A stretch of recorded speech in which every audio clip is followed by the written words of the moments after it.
All right, let's start. Yeah. Okay. Cool. So, welcome everyone to this week's episode. And today's episode, I'm blessed with the presence of John Stewart. Welcome to the show. How are you feeling? I'm feeling good. Thank you for having me.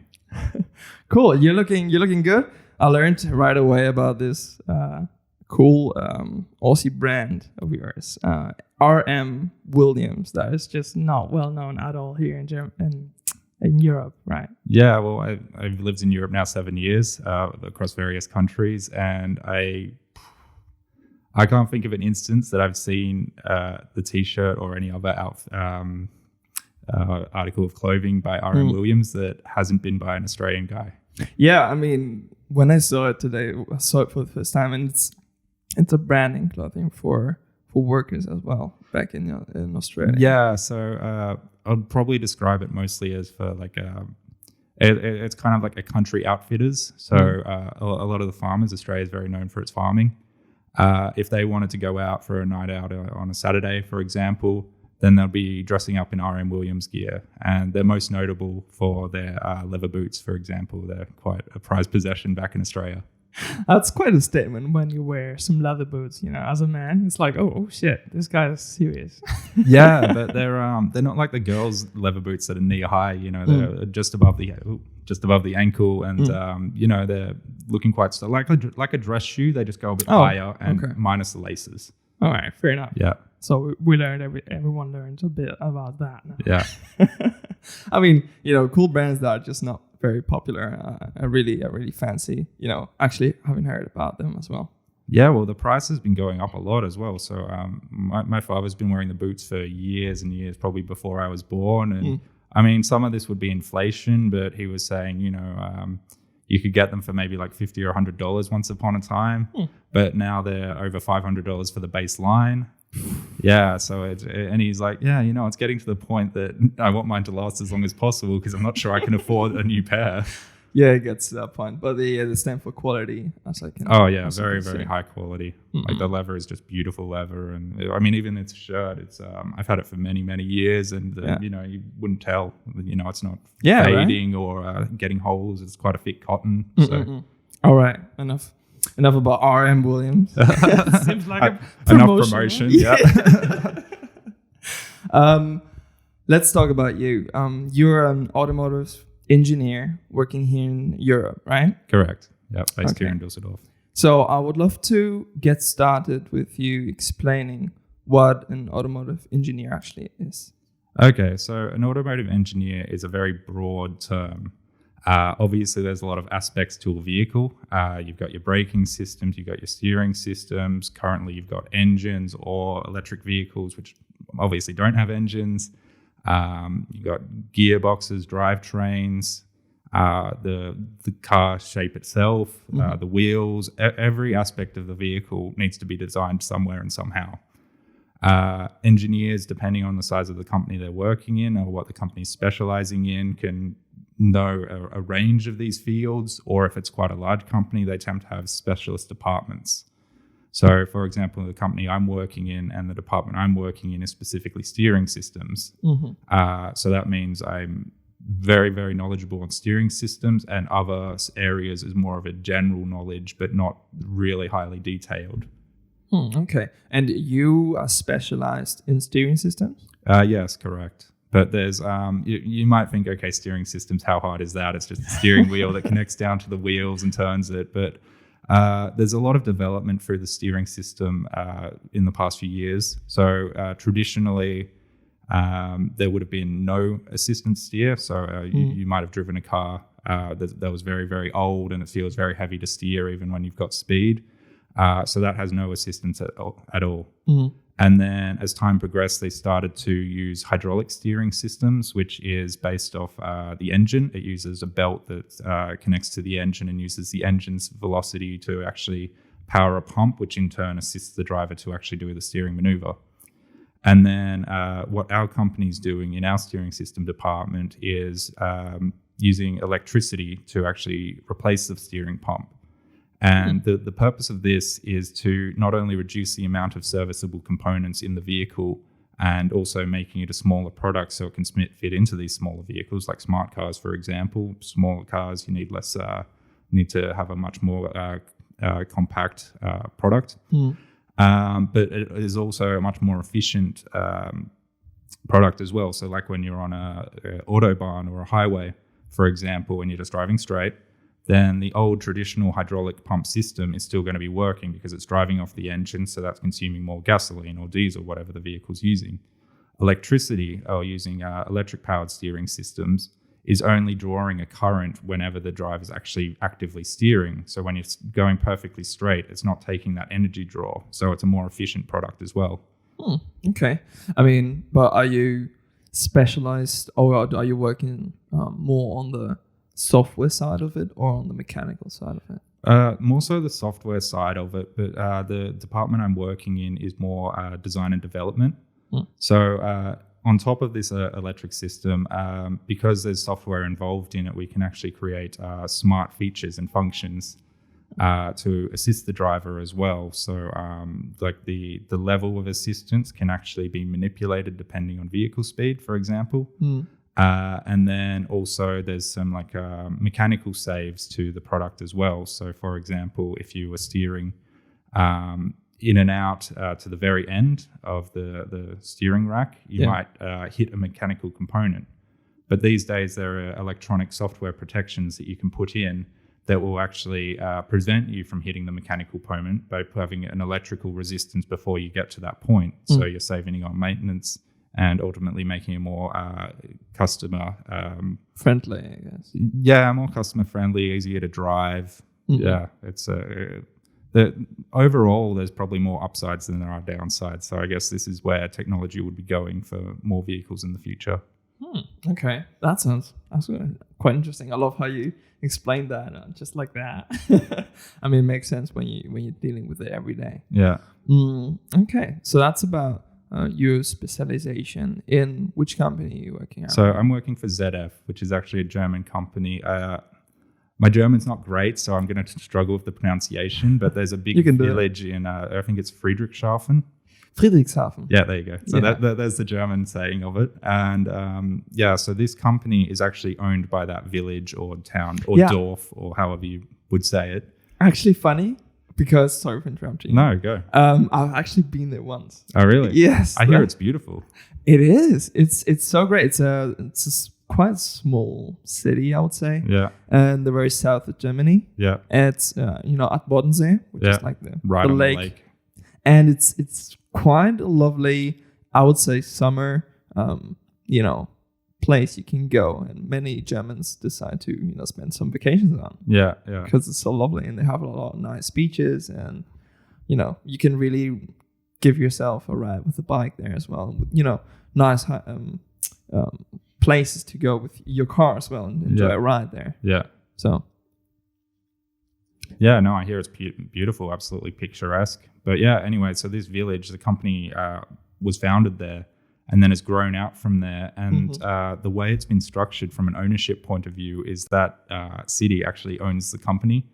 And now it's a huge company, maybe 120,000 employees worldwide, multiple sites. So like just in the steering department, we have offices in England, obviously Germany, also China, India, and America. And that's just steering. And then you look at the braking department and then the drivetrain department, and it's just expanding out further and further. It's quite underestimated how, the big teams you actually need to produce, a proper car, and, they keep the design up and keep producing over time. So the name of the company was I can't remember. So it's just ZF. ZF. Yeah. Right. It's actually the first time I hear about that company. So it's not quite well known, I would say. I think you'd have to be in the industry to actually know it. So we obviously don't design the cars, but we design the parts that then the OEMs, the original equipment manufacturers like Volkswagen, Mercedes, they would actually purchase the parts and then put them into their vehicles. And then that's the brand, the end manufacturer, but not actually the individual parts dealers. Okay, so it's more of like a company that provides the parts for these, companies that face the customer and provides all these, different aspects of the car. Yeah. For ensembles. Yeah. Okay, interesting. So it's kind of like, that Batman that no one knows that does all the, dirty work. Yeah, it's the behind the scenes stuff. And then you'd be surprised because like you'd think a lot of these big equipment manufacturers or, Nissan and Mercedes are doing everything in-house, but they don't. They are using these parts dealers like us to actually buy and build up a lot of their cars as well. So yeah, you might even see if you're really savvy and interested and you wanted to go and look through a particular car, your car, a friend's car, you might actually see a lot of badges from our company, other companies like Bosch, or there's a lot of them. Yeah. If it's an older car like a TRW, for example, you just see like gearboxes stamped with the logos, things like this. So yeah, if you really dig down, you'll see who's really making a good portion of the car.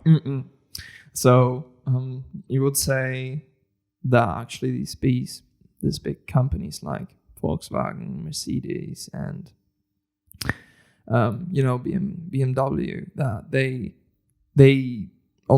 is there a company that really does the whole thing from start to finish themselves? Maybe some of the like the specialist sports car companies would be for excellence. Yeah, quality control, or maybe because I just want to keep everything in-house. I would say like the low production volume would probably be more this end of the scale. I can't think of an exact brand that I know for sure would be doing something like this, but like Ferrari would probably be doing more stuff themselves. Aston Martin would probably be doing more stuff themselves. Whether they're doing everything themselves or not, I don't know, but yeah, the more units of a vehicle is getting sold, so like Volkswagen, every country in the world has Volkswagen and selling at a very high level. The amount of design and development that would go into their cars to do this, because they have such a wide product range, probably just can't be sustainable to do completely in-house. So this is why they're looking at certain other companies to be doing this part or that part. I mean, I'm sure they're doing a lot of stuff themselves as well, don't get me wrong, but I don't think it would be feasible to actually do everything start to finish themselves. Okay, fair enough. I would love to also talk about your path to where you are right now.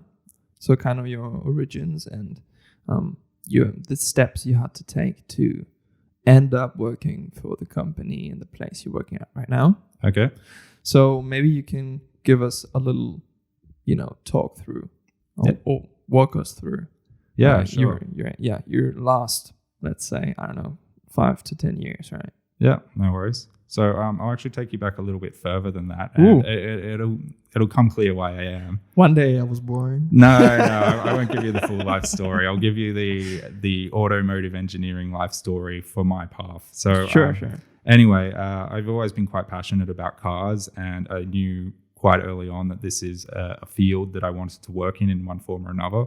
And when I was in high school, I don't know how systems are set up in Europe, but in Australia, we have the opportunity to do work experience, where we spend 1 week working with a company in an area that we might want to work in one day. In high school? Yeah. But I mean, it's not going to be a high level. So, if you're working at an office, you might be getting coffees for someone, or, like working as a secretarial role, you're not going to be suddenly designing spaceships at 16. But it's at least something. We don't. Like in Spain, we don't have that. So not at all. So it's not even offered as an opportunity. Oh, wow. No. Okay. Yeah. So this, I guess in that sense, we're quite fortunate because it gives us a bit of exposure. And without this exposure, this kind of sent me on a different direction in where I wanted to go within the industry. So I took this opportunity of the 1 week work experience to work in a automotive garage. So just fixing cars. And, I got a good exposure of what's involved, but I was also talking to the people working there on a daily basis. And the general consensus of them was that it's really hard to get ahead in this industry. It's long hours, the pay is bad until you get to the point that you own your own garage. And it really kills your passion for the vehicles because you're just working on them all the time. You're doing, hundreds of oil changes every year, and it just becomes very repetitive.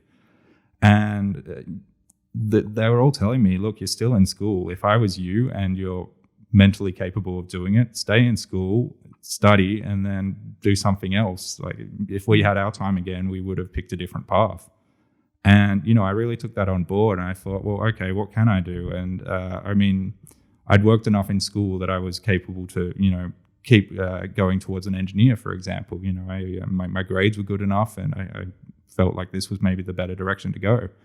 And so I worked hard in the next 2 years of school and was able to graduate with good results that would allow me to get into quite a good university in Australia for mechanical engineering. Mm-hmm.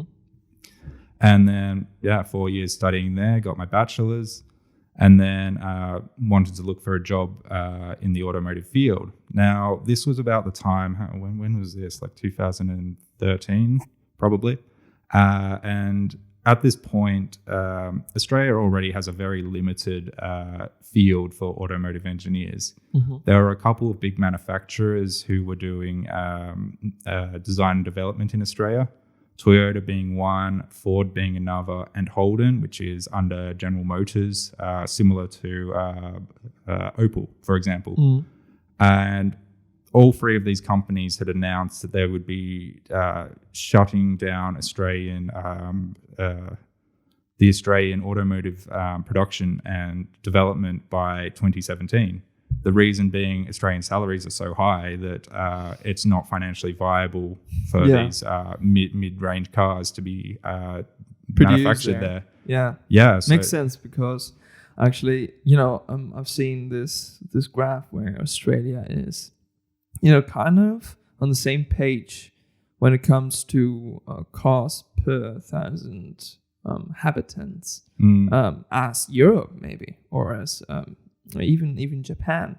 There are around 600 cars per 1,000 people in Australia. So I was kind of surprising that it's going down, or they're predicting that it's going down in the future. Well, I guess Australia is one of these countries. It's so big. And sure, it's great when you're in one of the big cities. It's easy to get around. The public transport system is generally quite good.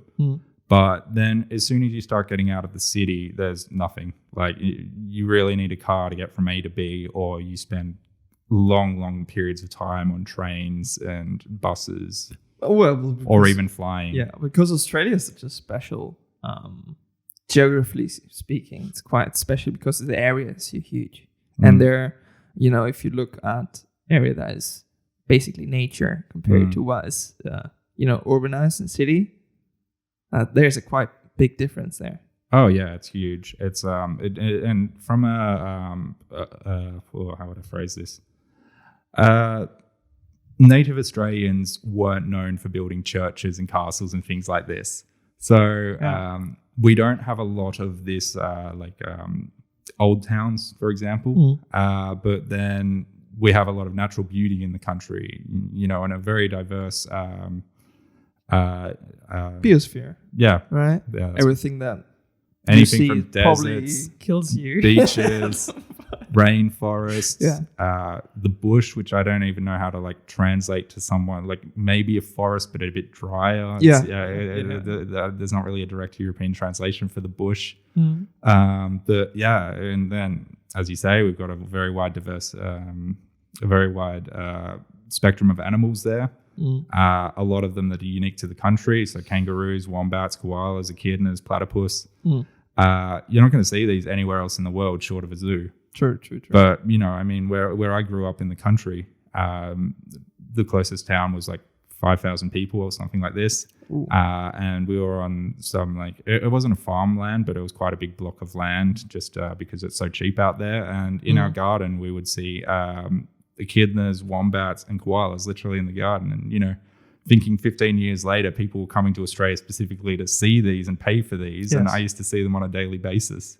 It's quite hard. I mean, when you tell that to anyone that is not from Australia, you're like, oh, that sounds pretty cool. Yeah. I want to live there as well and see those animals, right? Yeah, it was a great upbringing because, particularly in today's day and age where everything's so technology-based and you see 5-year-olds walking around with phones, and I'm thinking, I got really lucky. I grew up where you'd be riding your bike out in the fresh air and, building cubby houses and things like this. True.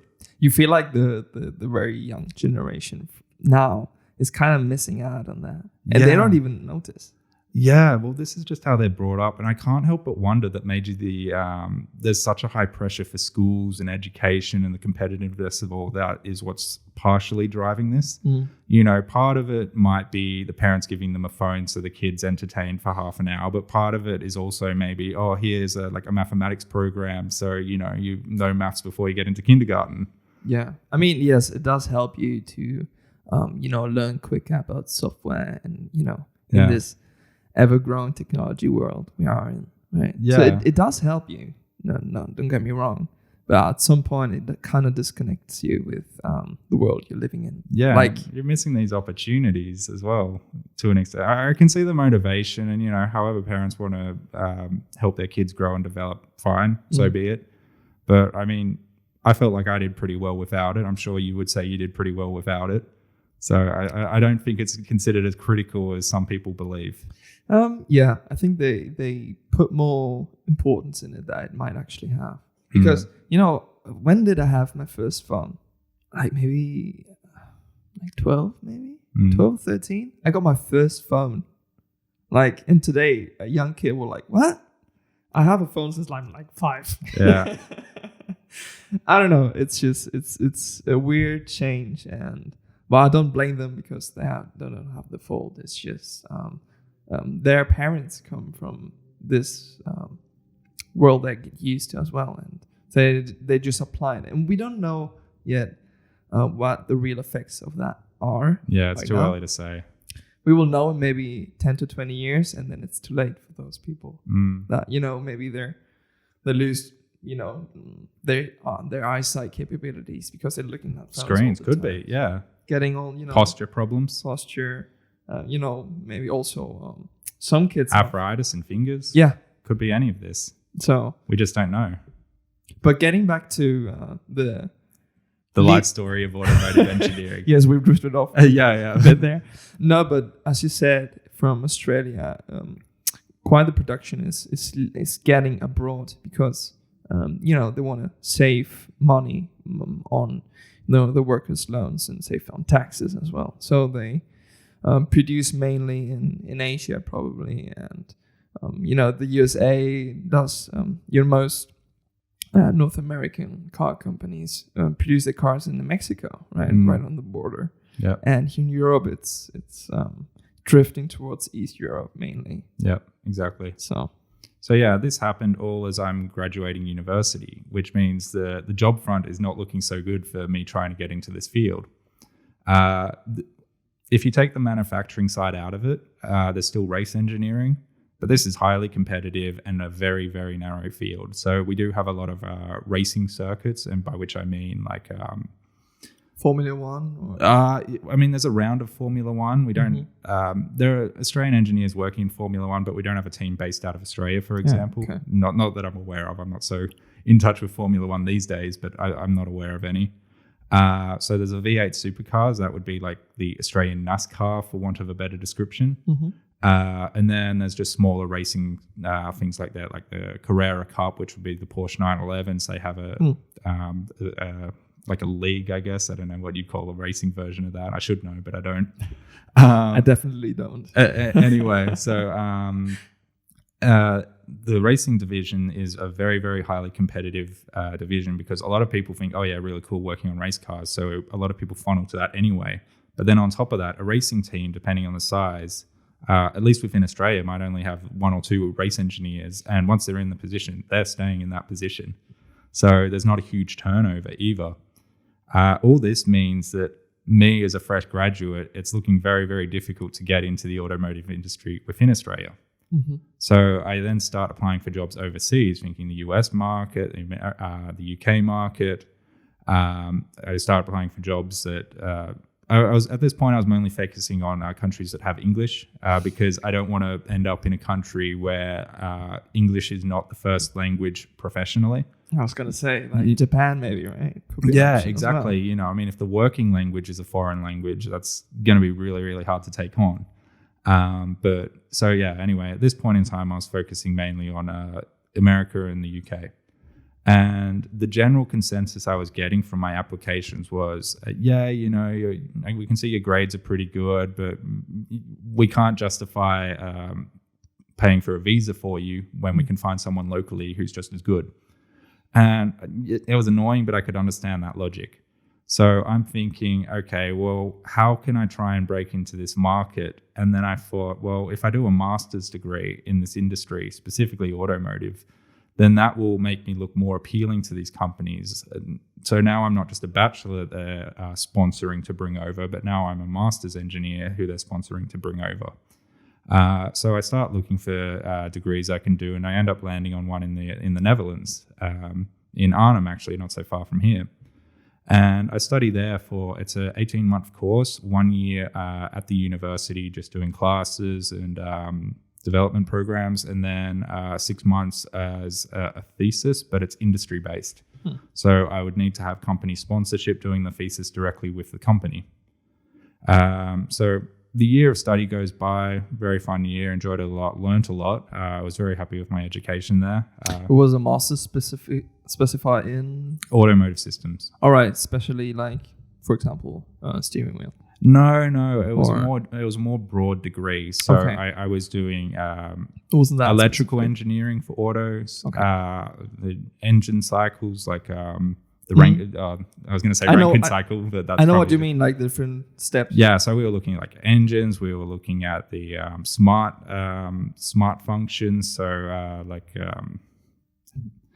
Like navigations, for example. No, it would vary a bit from that. So like if a car's driving along, autonomous driving, for example, this would be a good example, and that's kind of like, okay, they're sending signals out to a traffic light that's coming up, and then they would get some sort of signal back, and then they would react accordingly. So, and then there's a vehicle in front of them that starts to brake, so they kind of measure that distance, and then they start to brake accordingly. So these sort of functions we're learning in.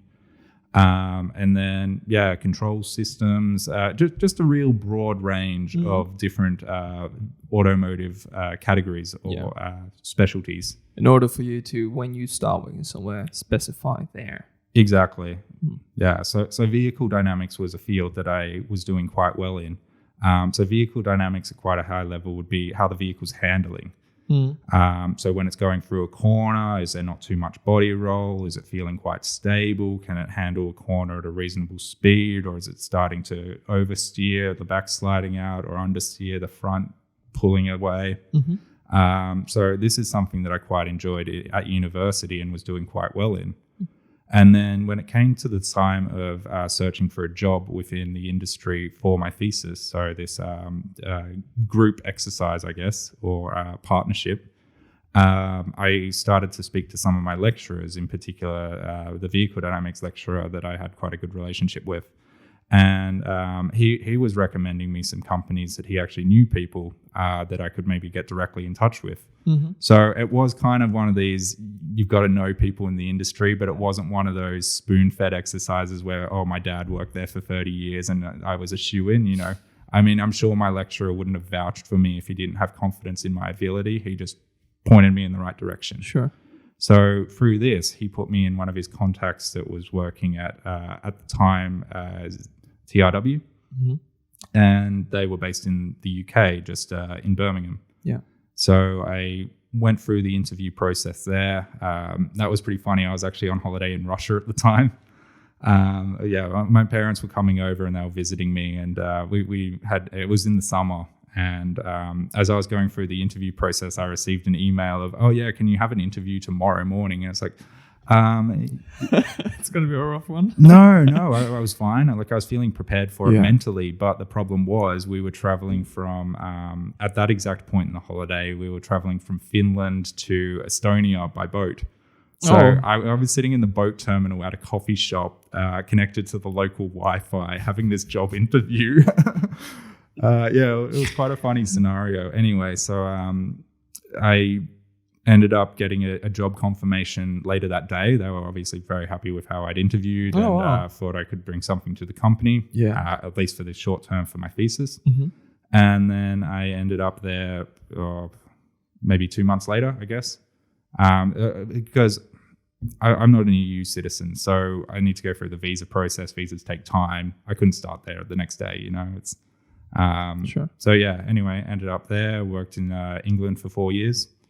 And then For what's the name of this company? so this company is TRW, TRW. and how this links to my current company is ZF, the one I spoke about before, actually bought out TRW for some great sum of money.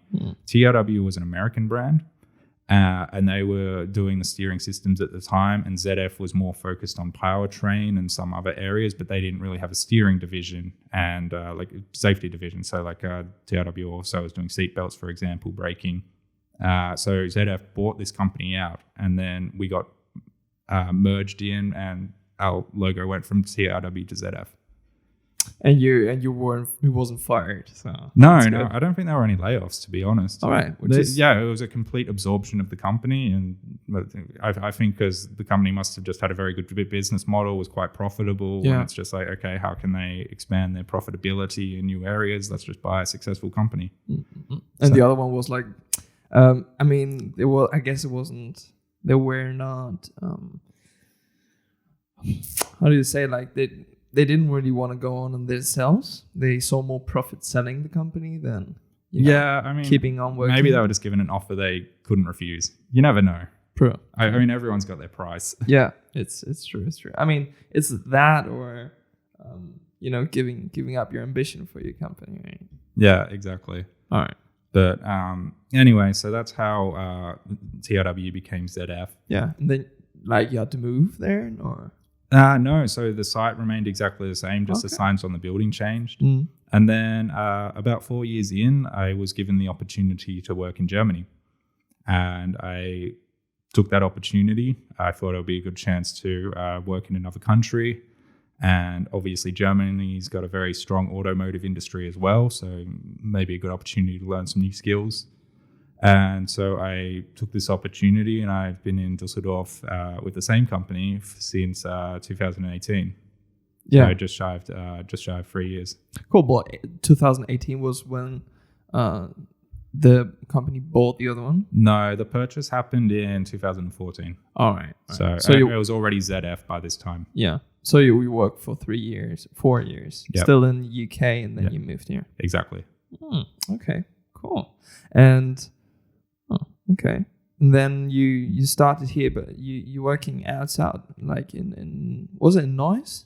No, just in Oberkassel, so just the In other side of Oberkassel. the Rhine. I guess unless you're local, you wouldn't know where that is. But True.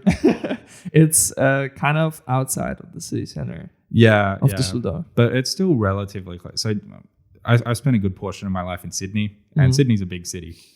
And then coming to Düsseldorf is comparatively a very small city. So to go from the very center of this Düsseldorf, the old Stadt or the old town, to my office is like a 10-minute U-Bahn ride. Yeah. So U-Bahn tram. Sure. Yeah. Fair enough. I mean, when you got the offer, which is a good sign when you get bought by bigger companies, they give you more. Normally, they keep expanding, and the employees at some point maybe get offered to work in different locations around the world. And when you get, especially in this industry, you get the offer to work in Germany, which is kind of the car country of Europe. Really, it's most well known for it because it has such a large industry for cars. I feel like that's going to help. But what did you think about the language? Was that a barrier for you? The language barrier. Yeah. So the working language at the company is English, and that's solely because, as I've mentioned earlier, there's multiple officers working in this division, being steering across multiple countries, and the common language is English. Has to be. Yeah. So locally, if there's a meeting and it's only Germans in the meeting or German native speakers in the meeting, then they'll have the meeting typically in German. And similarly for emails, if the email chain is only German-speaking recipients, then it'll come across in German. But as far as I know, the company can't force you to have a German meeting if you're not capable of speaking German. And I'm actively learning German. I'm trying to get better, and I'm trying to start entering meetings in German and responding to emails in German, just hoping to improve. And it's working to an extent, but I do still see points where I struggle. with the language barrier, particularly when we're starting to talk about very technical words that you don't come across in day-to-day situations. So it's And in German, they're all very long. yeah, they just combine words together, like Yeah. Krankenversicherung or I keep forgetting this one, Geschwindigkeit, like speed limit. Geschwindigkeitsbegrenzung. Yeah, so 10 letters in English and I don't know how many in German, you know. Too many. But I mean, yeah, you've been for here like what, 3 years now? Yeah, just shy roughly? of, yeah. So it's, I mean, with no German knowledge before, right? You haven't touched it before. did you? No, that's not strictly true. Oh. So in England, because once the buyout happened, there was we were offered German language classes within the company free of charge, just on a Friday afternoon. Okay. I took advantage of this. Yeah. But there's only so much you can do, or Yeah. so much I was able to achieve personally. Others might have different experiences in this sort of environment because, okay, it's all well and good when I go home and I self-study and I'm reading and, you know, maybe listening to German audios or something like this. But there's very few situations in England where you can use German as oral expression. So I'm not getting that conversational experience except for in these classes. Yeah, you can't practice it. Yeah. So, you know, I mean, here, for example, I can go to the supermarket, go to the butcher, any daily activity I can practice in German. In England, I don't have that opportunity. So Sure. the development process was much slower for me.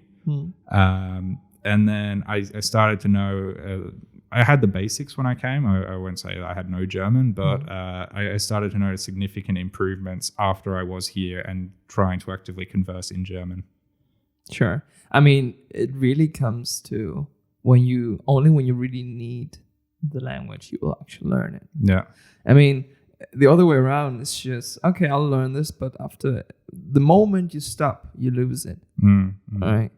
So that's kind of stony way for you, but I mean, you're getting there, and it's something you have time to practice now, and it wasn't a requirement for the job you took over here.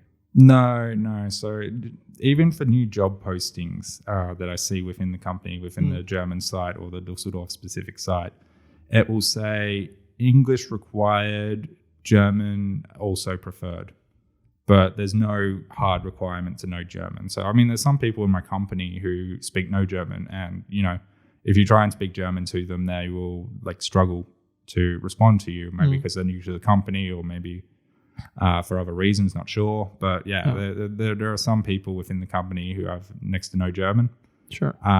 All head office correspondences are typically in both languages. To suit the Germans, but also to suit the people who don't speak German. Any training programs are offered in German and more often English, because typically more people would speak English as the common language than German.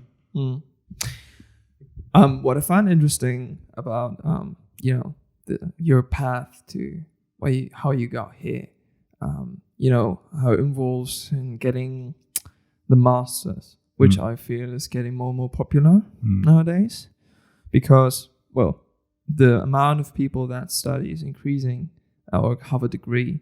So getting a master's is kind of the new aspect that sets you apart from the rest. I mean, still, like everyone, I feel that's what my experience is from Spain. Everyone is assumes that they need to make a master in order to work, because only a degree doesn't really get you anywhere. I mean, it's just how it feels like, because, well, especially in Spain, because there's not much work, there's not much offer, and the amount of unemployment is very high. And Okay. I mean, depending on the demographics, but it can go up to like between 30 and 50%.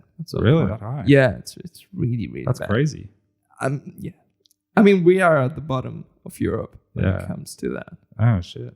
So it's kind of rough, but I feel like it can help you, and it will help you for sure. It can only benefit you.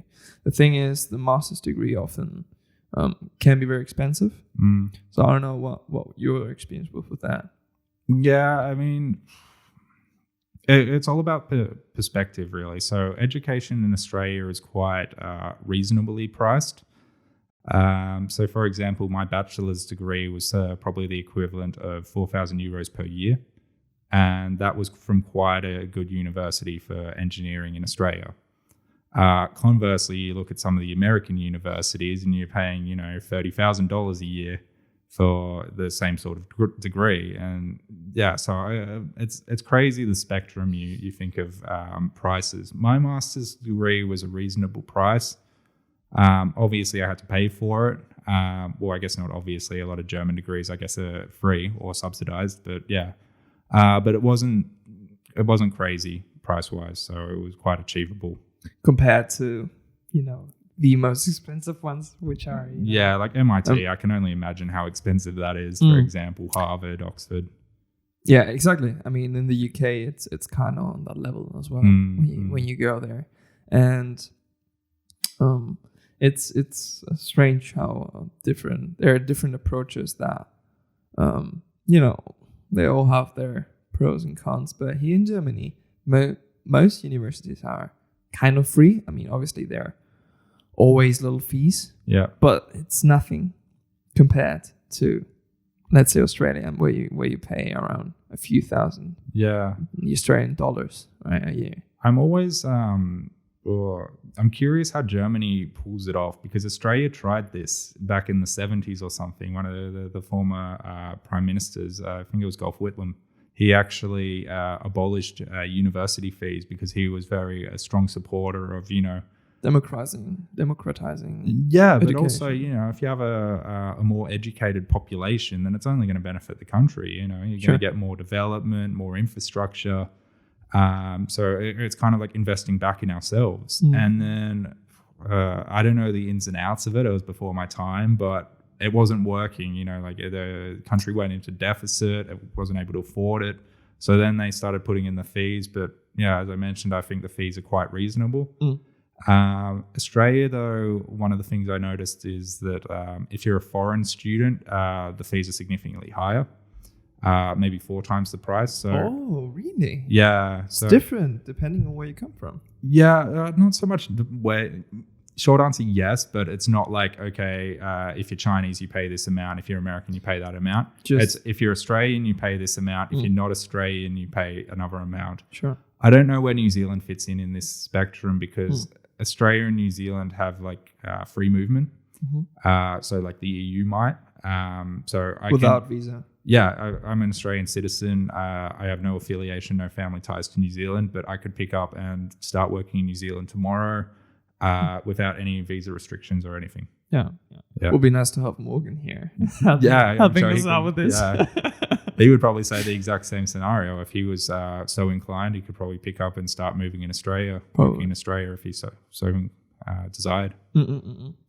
Yeah, okay, that's interesting. I mean, in Spain, it's different. It's not for free. It depends on which university you go to and if it is public or private. Yeah, we make a big difference there. Yeah, especially for masters. Most masters are private in Spain, and they can get very, very expensive. Like up to like 10,000 a year for sure. But public institutions, public universities, they normally charge you not more than like less than 1,000 a year for sure. Okay. Yeah, well, that's still quite achievable. Yeah. And they do have a lot of scholarships. They give you a lot of scholarships out if you don't happen to have a lot of income as well. They help you out. They help you out where they can. So that is a good part of it. And I'm happy that Spain is not North America crazy about that. But I think just like North America is kind of special on how they do education. They have really a very unique way of doing it. I'm not familiar of why it is like that. Or how did it end up being like that? I don't understand. Maybe because the English people went there and they have that system kind of as well. But Yeah, but I mean, Australia was founded by the British as well, and we have a different system. So, Yeah. I don't know if it stems. I think the Americans just have a weird way of doing things. Like, and they don't even have free healthcare there. So, Yeah, they're very capitalistic, oriented. yeah. In that sense. Would you be so kind to maybe, based on your experience and the struggles you have faced in order to especially move from, Australia to Europe, which is quite the jump, right? And, how you managed to overcome some of those, big stones on your way for people that might be in the same situation. Okay. Yeah, sure. So for me personally, I started moving internally within Australia before I moved overseas. So when I was doing my bachelor's degree in Sydney, we also had to do an internship there, which is 3 months within a company doing whatever the company was specializing in. Mm-hmm. So I then did 3 months in Brisbane for work, or I spent 3 months in Brisbane for work. And that gave me a very light exposure to what it is to move. And by light, I mean I'm staying within the country I'm already living. Obviously, no visa issues, bank accounts already set up. All I have to do is go find an accommodation, like an apartment somewhere, and then work out how to get to and from work, and that's it, job done. The next level of that I had to deal with was international travel, and that was when I got accepted into the master's program within the Netherlands. Fortunately, the university that I went to gave a lot of support. I guess they had a lot of international students studying there as well. So, for example, they were able to help me with the visa process. Mm-hmm. They put me up in, dormitories, for want of a better description. So I didn't have to look for accommodation myself. I just needed to show up with a bag. I was obviously already enrolled in the classes, and they were also helping me with how to set up a bank account so I have something local. So this was a very small exposure to what the transition to an international country was. Yeah, I was dealing with different languages, but the Dutch have very, very good English skills. I think they start learning at 5. So yeah, they are really good at it. It's like almost a second nature language. Oh, it is. And the fluency level there is crazy. So in the year I lived there, I think I had 2 instances where someone wouldn't understand what I was saying because they didn't speak English. Oh. One was like a 60 or 70-year-old woman, so understandable, maybe before her time. The other one was like 17, 18. I don't know what her story was. Maybe just didn't care at school. I don't know. But yeah, anyway, like 2 instances in the space of a year. Yeah. So anyway, my exposure to the Netherlands wasn't so high. Where it starts to get complicated was when I started to move to England, because the level of sponsorship the company gave me was okay. So let's start with my visa type. My visa type to go to the UK was ancestry visa.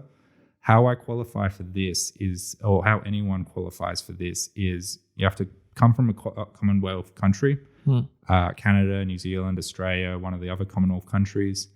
And then you have to have a grandparent, just one, who was born in the UK. Okay. So you can trace your ancestry back. So I needed to produce documents of my birth certificate showing that I was born from my mother, and then her birth certificate showing that she was born from my grandmother, who was a British citizen.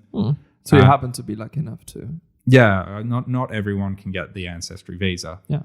But the perks of the ancestry visa, if you are able to qualify, is it, or at the time, maybe they've changed it slightly, 4 years, it's valid for 4 years. Mm-hmm. Most other visas there for foreigners are 2 years, unless you get some specialty visa. Mm-hmm. The price was considerably cheaper than the other visas. Than the standard one. Yeah, I think mine was for 400 euros, maybe for 4 years. Yeah, that's right. Yeah, so that seemed quite reasonable, whereas the other ones were considerably more expensive, particularly professionally. And then it leaves me open to work. The only thing the company had to provide me was a physical job offer. So I could not apply for this ancestry visa, or I couldn't at the time. Maybe regulations have changed. unless I could prove that I already had a job. And the reason for this is, I guess, they want to avoid people coming over without a job and somehow being able to claim the benefits of, unemployment. Exactly, things like this. So this is how I got my visa into the UK. That was a long and bewinded process. There was some bureaucracy involved that was kind of annoying in hindsight, but it was just one of these things, one of the hurdles. Anyway, I finally got my visa, ended up in the UK. The company, I'm not going to say didn't support me, because they did, obviously, but there wasn't that same level of support I was getting at the university. So, I had to find my own accommodation, obviously, set up my own bank accounts. The company would provide any documentation I would need in terms of, yes, he is employed here. Yes, his salary meets the minimum for such and such a benefit. But in terms of like physically going with me to the bank or to, looking at houses, obviously that's not there. Sure. But I feel like that's quite understandable that the company... Oh, I wouldn't expect it, to be honest. It's very easy for me to do, particularly England, speak English, and that's my mother tongue. Yeah. So there's no language barrier at all. Legal documents, easy enough. It might be different if I went straight to a country like Spain or France and then suddenly have a contract in French or Spanish, me not speaking a word of it. And then, how do I sign a contract I don't understand? That's when complications arise. And we'll get to that for Germany. But anyway, so some of the transition to the UK were things like, these are things you've got to consider. It's not just getting a visa. Finding an apartment can be difficult. Accommodation. Yeah, or accommodation, exactly. Maybe you live in a share house, maybe you find a house directly, maybe you live in a single bedroom apartment or a studio, whatever. That depends on your budget. Exactly. You got to find something for your budget, close to work. If it's not close to work, how are you getting to work? Do you need to buy a car as well because you're living out in the country, or you're working out in the country? There's not only this, but because you're coming from overseas, you really need to consider how you can get into something long-term as soon as possible, because you might get lucky. You might find something immediately that ticks all the criteria for what you want, and you can sign the contract before you arrive and go straight into this place.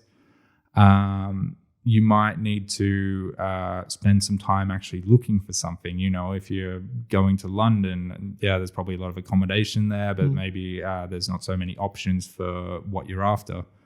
And you might need to consider getting into some short-term accommodation so that you can spend some time seeing what are some good areas that you might actually like to live in longer term. See what the price range is, maybe have some apartment viewings. Yeah. And then if you find something you like, then you can sign the dotted line. So accommodation into the UK, I was lucky enough coming from the Netherlands to the UK in the sense that I could actually go to the UK for a weekend, do some apartment inspections. I in particular was searching for an apartment, so this is why I keep saying apartment. And then if I see something I like, then I can follow it up. If I don't see something I like, I still had time on my side because I was waiting for the visa to work there. And then, I can maybe come back at another couple of weekends and have a look again. Yeah, that's a benefit which is what you should do if you can. It's always go and physically see it yourself. Exactly. You don't know what gremlins are hidden there. But if I'd come directly from Australia, that's not a feasible option. I have to physically arrive and look, or I have to just go by whatever I see online or by what photos I'm provided. It becomes much trickier. So this is the first hurdle, trying to consider, and then there's extra costs involved in this. So, okay, let's go down the avenue of, okay, I'm moving there. I haven't found anything I like immediately, but maybe if I spend a couple of weeks there, I can be searching, waiting until I find something. Short-term accommodation, whether it's a hostel, hostels are relatively cheap. But, if I wanted to stay in a hotel or an Airbnb. Airbnb. These are typically more expensive than if you had your own apartment for a monthly rate. Normally, yeah. So this is fees you've also got to consider. And if you haven't started working yet, you've come out of university and you're putting yourself in this position. This is extra money you're going to have straight off the bat. So one of the ways the company was able to support me was to upfront my first month's salary to help assist with this. Ooh, you got lucky then. Exactly. So anyone who's looking to do a move overseas and is working for a company, they've already got the position. Maybe if you're struggling with cash, this is an option for you. You can try to request that. Yeah, all you can do is ask. They might say no, they might say yes. And if they do say yes, then it will make it a bit more easier and relaxing for you. Which is normally not the case. Normally they give you your first payment after the first month you've worked. Yeah, already. I was fortunate. I know I was fortunate. Yeah. But again, you don't know until you ask. True. I mean, my experience was actually right the other way around. Yeah. Like when I started to work here, I had to put so much money up front and get my first payment after the first month. Yeah. And I got lucky that I had some spare money that I had earned before I moved. Yeah. But for me, I'm gonna talk about my experience a bit later because it's very, very different. Okay. But you go on with you. Okay. So other than that, the other thing that I might highlight about the UK, and this is probably more of a general tip, is that being on a visa, that limits me in what I can actually do and get. So an example of this was when I was looking for car insurance for my car. I had a car over there, and it was quite difficult for me to find insurance. And the reason I was being given, I have a very good driving record, accident free, but for many years I've been driving since I was 17. But the response that a lot of these insurance companies were giving me is, yeah, you're not British, like you're not an EU citizen, you're not British. And their fear is that I guess if I have an accident, I can just flee the country and I'm impossible to track down. Okay.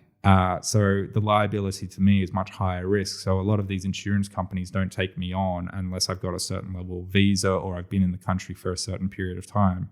They don't give it to you at all. Well, some of them said you have to be in the country at least 2 years. Wow.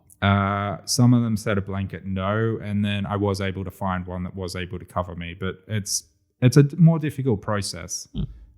This also affects the price of my insurance. So one of the quotes I got was ridiculous. I don't remember what it was, maybe like £2,000 per year. Yeah, it was something crazy. Wow. And I'm like, okay, I understand I can't go for this option, but can you just hypothetically keep all information the same and list my citizenship as British instead of Australian and tell me what the price comes out as? Just for fun. Yeah, just to see. And he's like, yeah, that's £800 a year. Everything else the same. Oh, wow. I mean, £800 for, I don't know if it was a new car or it probably was full insurance, right? Yeah, comprehensive, full insurance, exactly. Okay. For a new car? No, it was an older car, but it's not a cheap car either. So, okay. Yeah. Then it's kind of reasonable, but 2,000. Yeah, well, just the wow, I was not aware of that. Yeah, just the gore of like, yeah, you're not British, so we're gonna times you by 2.5, and that's the foreigner rate. So what did you do? I mean, you research more, and you eventually. I've been lucky enough to eventually find solutions to these problems, and was able to get a company that wouldn't. They said it like this. So I mentioned I was Australian, and my next immediate question was, "Do you have a different rate for foreigners?" And it's like, yeah. It's hard to say, but because you are Australian, no, because you drive on the same side of the road as us. And all your rules are pretty much the same. Yeah. So from our perspective, you're probably a safer driver on UK roads than say someone coming from France because, everything's opposite for them. Yeah. Sure. So because of this, they gave me the local rate as if I was British, and I found the solution. It just found the right company. Yeah, exactly. Right? So this is something else you've got to consider. Being foreign can somehow limit you at times. Another example, and this happened recently in Germany.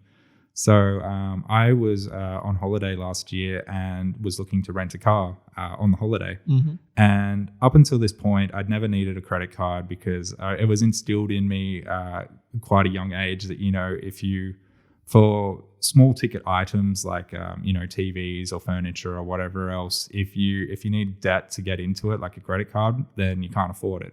So I was buying everything in money I'd saved. All right. And that had been working to that point. But when you rent a car, you need a credit card. They need a deposit and they don't accept a debit card. So anyway, I was trying like crazy to get a credit card. Yeah. Okay, it's not that hard, right? Getting for me maybe. Okay. True. So there were 3 companies that I tried. The first I called, and the first I applied for, I was looking really good. Like it was relatively fee free, Gebührenfrei. Mm-hmm. So no tax. Well, no fees. No fees, but not only like the annual fee, but no international purchase fee, no online fees. There were just no fees attached. And this was obviously quite an attractive credit card. So I made the application and I got the follow-up. Yeah, can you send through your visa document? And I sent through the visa document and they're like, yeah, the problem is that you're on a 4-year visa, but you only have 20 months left on this 4-year visa. And we need you to have a minimum of 24 months left on your 4-year visa. And I tried to debate them. I'm like, look, we're talking 4 months here, and I mean, I've clearly been in the country for 2 years before this. So I'm here for the long haul. Am I really that much of a risk? It's like, no, nothing we can do. Gosh. The next credit card company I applied for just blanket said, no, you don't fit our criteria. Mm-hmm. And this was a company that I guess is known for giving out credit cards. Mm-hmm. It wasn't a bank. It was a different company. Yeah. So, what was the Amazon credit card? Oh, okay. So, I mean, I would associate Amazon with like trying to give out credit to as much people as possible. Pretty much, yeah. But no, they rejected me. No questions asked. Just like, no, not for us. That's weird. And it's quite a new thing from Amazon. Like it's only a few years old now. Yeah, I mean, I guess so. I didn't look too much into the history of it, but when I told my colleague my problem with the credit card companies, he was like, you know what, just go for Amazon. Then at least you got something you can rent your car with. Maybe you'll get some extra fee because it's international, but at least you have your card. Wow. But no, just rejected you. Yeah, just piece of paper in the mail. Yeah, you don't fit our criteria. Sorry, please buy our products from our website. And then on the third company, no questions asked. Sure, they had the restriction. They started me off on a small limit. Okay. But then they assured me after I start making purchases and paying back the purchases on reasonable time, then the credit will increase. So just look at it as a temporary solution. But for me, I was happy. I had my credit card. It had a limit that would allow me to rent a car. And then, since then, I've been building up the credit, making purchases, paying it back, and the credit limit's been increasing. People should have a credit card because it's much better to pay things with credit card rather than debit. Yeah. Because when you pay with credit card, your credit score, exactly keeps building up. But this is something I just ignored for years and years. Okay. And for anyone listening out there, if you're doing the same thing as me, consider getting a credit card, at least in your foreign country. Yes. I mean, in your home country before you go to a foreign country, because it's. I'm guessing you'll be a shoe-in locally, but it can, because credit card you can pay anything, and with debit, you're limited. So when if you want to make sure you can always pay, doesn't matter where you are. Yeah. That's the way to go. But so you can tell from that not because just one company or one bank tells you that they don't accept you, it doesn't mean that it's like that for the whole country. No, there's always an answer. Yeah, every company has their own policy for that. It just takes longer, a bit more research. Maybe you get lucky and the first company takes you on, but maybe you take 3 or 4 items. Mm-hmm. So that's point number 2. If you don't already have a credit card and you're looking to go overseas, get a credit card in your home country first. Ensure that there's no foreign fees attached to it, and then you can use it overseas. Mm-hmm. Then the next point I will say is specifically to Germany. There are other countries that have this regulation in place, but I'll speak about Germany because that was my personal experience. Yeah. Learn about the country's regulations before you go there, so you don't get caught out like I was. So in Germany, you have to register whenever you move into a city. So you go down to the local town hall and you fill out some paperwork, have a short interview, say where your address is, prove where your address is. I don't remember if you had to prove that you're working or not. They ask you a few questions. I did it last year to renew my passport Yeah. and my ID, Yeah. and I don't think they asked me for a job. Okay. I don't think so. It could be. Anyway, at least for the address. And one of the questions they asked was, what religion are you? And I grew up going to the church with my mother, so I said Protestant. And then I didn't think anything of it. I just thought it was... yeah. What did you say? I just thought it was statistics purposes. And then, I went back and speaking to one of the colleagues at work, and he's like, Germany's got a church tax, don't you? Yes. That's exactly I had no idea. That doesn't exist in Australia. That doesn't exist in England. No, I looked up. Only like 4 countries in Europe have this. Oh. It's not a common thing. Okay. I thought it was very common because Spain has it as well. Yeah, I think the 4 countries are Spain, Italy, Germany, and maybe Denmark. Oh. But out of the whole EU, it's only the minority that actually have this church tax, and Germany was one of them. Yeah. And so, anyway, my colleague was like, you can actually unregister for this. Yeah, it's optional. So I did do this, and I did this with a friend of mine who was visiting me at the time. She is German, and because I'd only been there for a month, I asked if she would come with me in case there were any language issues. She could translate. No problem, because I'm looking to unregister myself as well. I can see how the process is. And anyway, we went there, and I'm having my unregistration interview with the woman, and the woman asks where I was baptized, and I wasn't baptized. Oh. So anyway, she looks strangely at me. My friend looks strangely at me. And then anyway, the woman finishes off the paperwork. She's like, yep, you're now unregistered. You don't have to pay church tax anymore. And then when we leave the building, I asked my friend why she and the woman looked strangely at me when I said I was not baptized. And they said, well, according to German law, you're technically not belonging to this religion anyway. Yeah, exactly. But, for me going to church every week for multiple years, despite the fact I'm not baptized, it sounds to me like I was following that religion. So fair enough. I mean, when you're not used to the customs and how it works. Yeah. But here in Germany, when... Not in Germany, but in Europe, it's kind of well known that if you're not baptized, you're not part of that religion, because it's kind of like a must step. Yeah, you need to do. You can be baptized when you're an adult if you want to step into the religion, but you have to do it. So it's and without it, you're not officially. I mean, you can be part of the community, right? But for the state, you're not really. Yeah, so it was kind of ironic, really, that here I was signing up for something that technically I shouldn't have been signed up for anyway. Yeah, I mean, true. I mean, they ask you without, really explaining to you all the consequences that it has. Yeah, well, I mean, at the moment they say that, how many people are going to say no? Sure. I mean, but that's their logic, and why should they ask? They're getting more money out of it. Exactly. Right? It's in their benefit. Yeah. So that would be point number 3. Make sure you do some research on the country and the regulations. They might be different to what you're used to. Yeah. And to make sure that you understand what you're getting yourself into. And ask questions. If you're not sure why that person's asking you, just, okay, well, why? Yeah. Just want to know what's going on here. Yeah. But anyway, that's my experience. Let's hear about yours. Yeah. So for me, like what I can see is that we both had. I mean, it always gets. There are always situations or different scenarios where it can be a little bit more difficult. But I feel like for you it was a little bit easier because there was no language barrier most of the time. At least till Germany. Then I was getting apartment contracts in German, but still for your work you don't.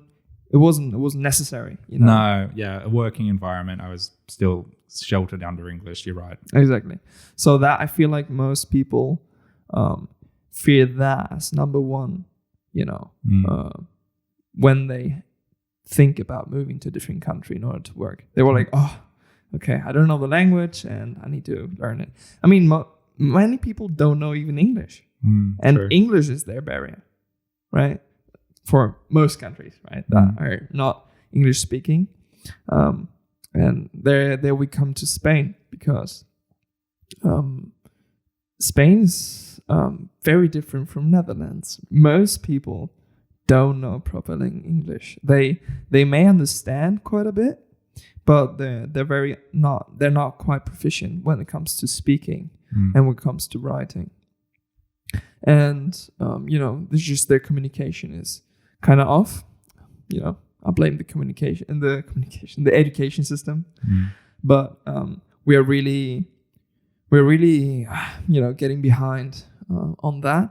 So I feel like, especially now, the very young generation that is almost obligated to leave the country in order to work, because, as I told you, there's a very, very high percentage of unemployment in Spain, because the industry is not developed in many different sectors.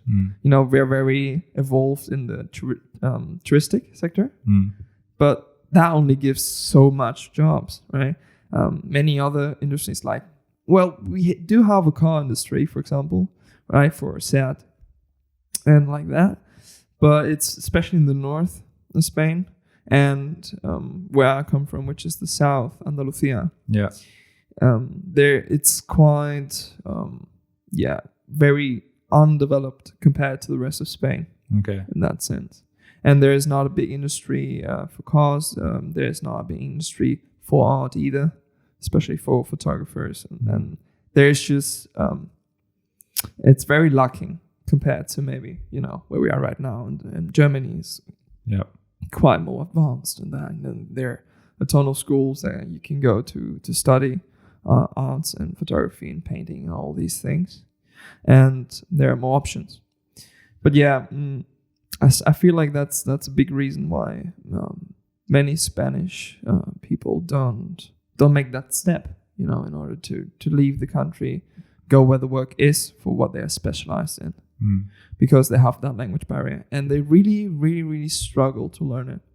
I'm still trying to understand why that is. Probably has some historical reasons as well, because we have been living in a dictator for 40 years, right, under Franco, when until the 70s, right. In that time, all the other countries were not under such a type of government, and they had that time to evolve and to build up an industry. So that's kind of where we are lacking.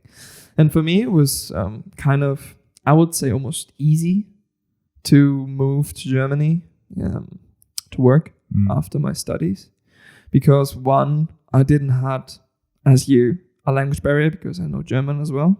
I just had to be lucky enough to grow up as bilingual, and that at the same time helped me. I mean, once you know 2 languages already, it's easier for you to learn on top of it another third language, rather than when you have just one and you go for another one. So when I learned English quite fast and efficiently in my young years. Yeah, so I want to touch on this. My perception of Spanish, and you also said this, is the English skills are not so good compared to, say, the Netherlands or Germany. Your English is very good. So I'm wondering how yours developed differently. Was this your parents' influence or self-interest? I would say it's one, just the brain is wired different when you grow up with 2 languages. That's one, and it helps you. It just feels easier to learn new schemes of how sentences work together, because you already have a set of 2. So you're like, okay, you kind of have this feeling on this doesn't need to be like that. It can be also a different way. Yeah. So that helps. And on the other side, it's if I would have only relied on what I learned in school, and I've kept it there, and my whole English experience is the few hours I get at school with the teacher, I wouldn't know the English I know right now. You need to, when you really want to be proficient in it, you need to get out there and look for opportunities to practice that language. Since, for how long? I started to really practice outside of school my English from the age of, don't let me lie, like 12 maybe? Okay. So once I was 12, I looked, I don't know why, but I wanted to really something told me, oh, push your English, look for groups that only speak English so you can practice with them. So it was this, I was living in this city on the coast of Spain, south of Spain, in Granada. And in a city called Amuñécar. And there was this cute group of, I'll say, 60 plus age Latin ladies and gentlemen, Okay. right? That were English, British people that retired and were living their retirement in Spain. And every Sunday they played pétanque. Do you know that game? No. Or boule, it's called as well. It's a French game where you have like iron balls and you kind of throw them. Oh. You have to get close to a smaller ball. Is it like bowls? Bowls? Yeah, could be. Do you throw it on the sand? Yes. And it lands next to the ball? Oh, okay. Yes. Yeah. So there are all different kinds of word names for that game. Yeah, I don't know the name, but I know what you're talking about. All right. So it's called pétanque or boule in French. And so they were playing that every Sunday right next to where I was living. And one day I was passing by and I saw them. And, I've always been a quite extroverted person. And I just went there, asked them, hey, could I just join you? It's just this kid of 30-year-old, 60, 70-year-old people. And they were like, who's this kid? Yeah. And my English was pretty bad at that time. Sure. Well, you're young. Right? Exactly. It was just, what you can expect a kid like that to know of English. And they were quite hesitant, not going to lie. They were like, no, not really. We don't want you here.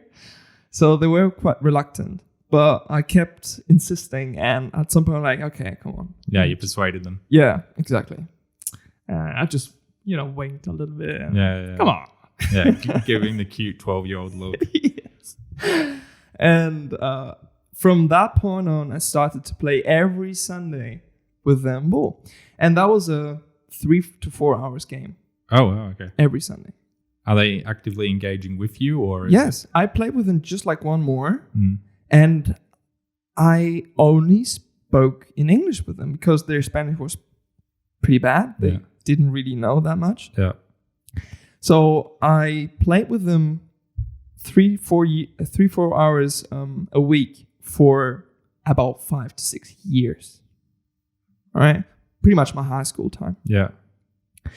And so they saw you turn into a young boy into they saw me ravishing growing up. Man.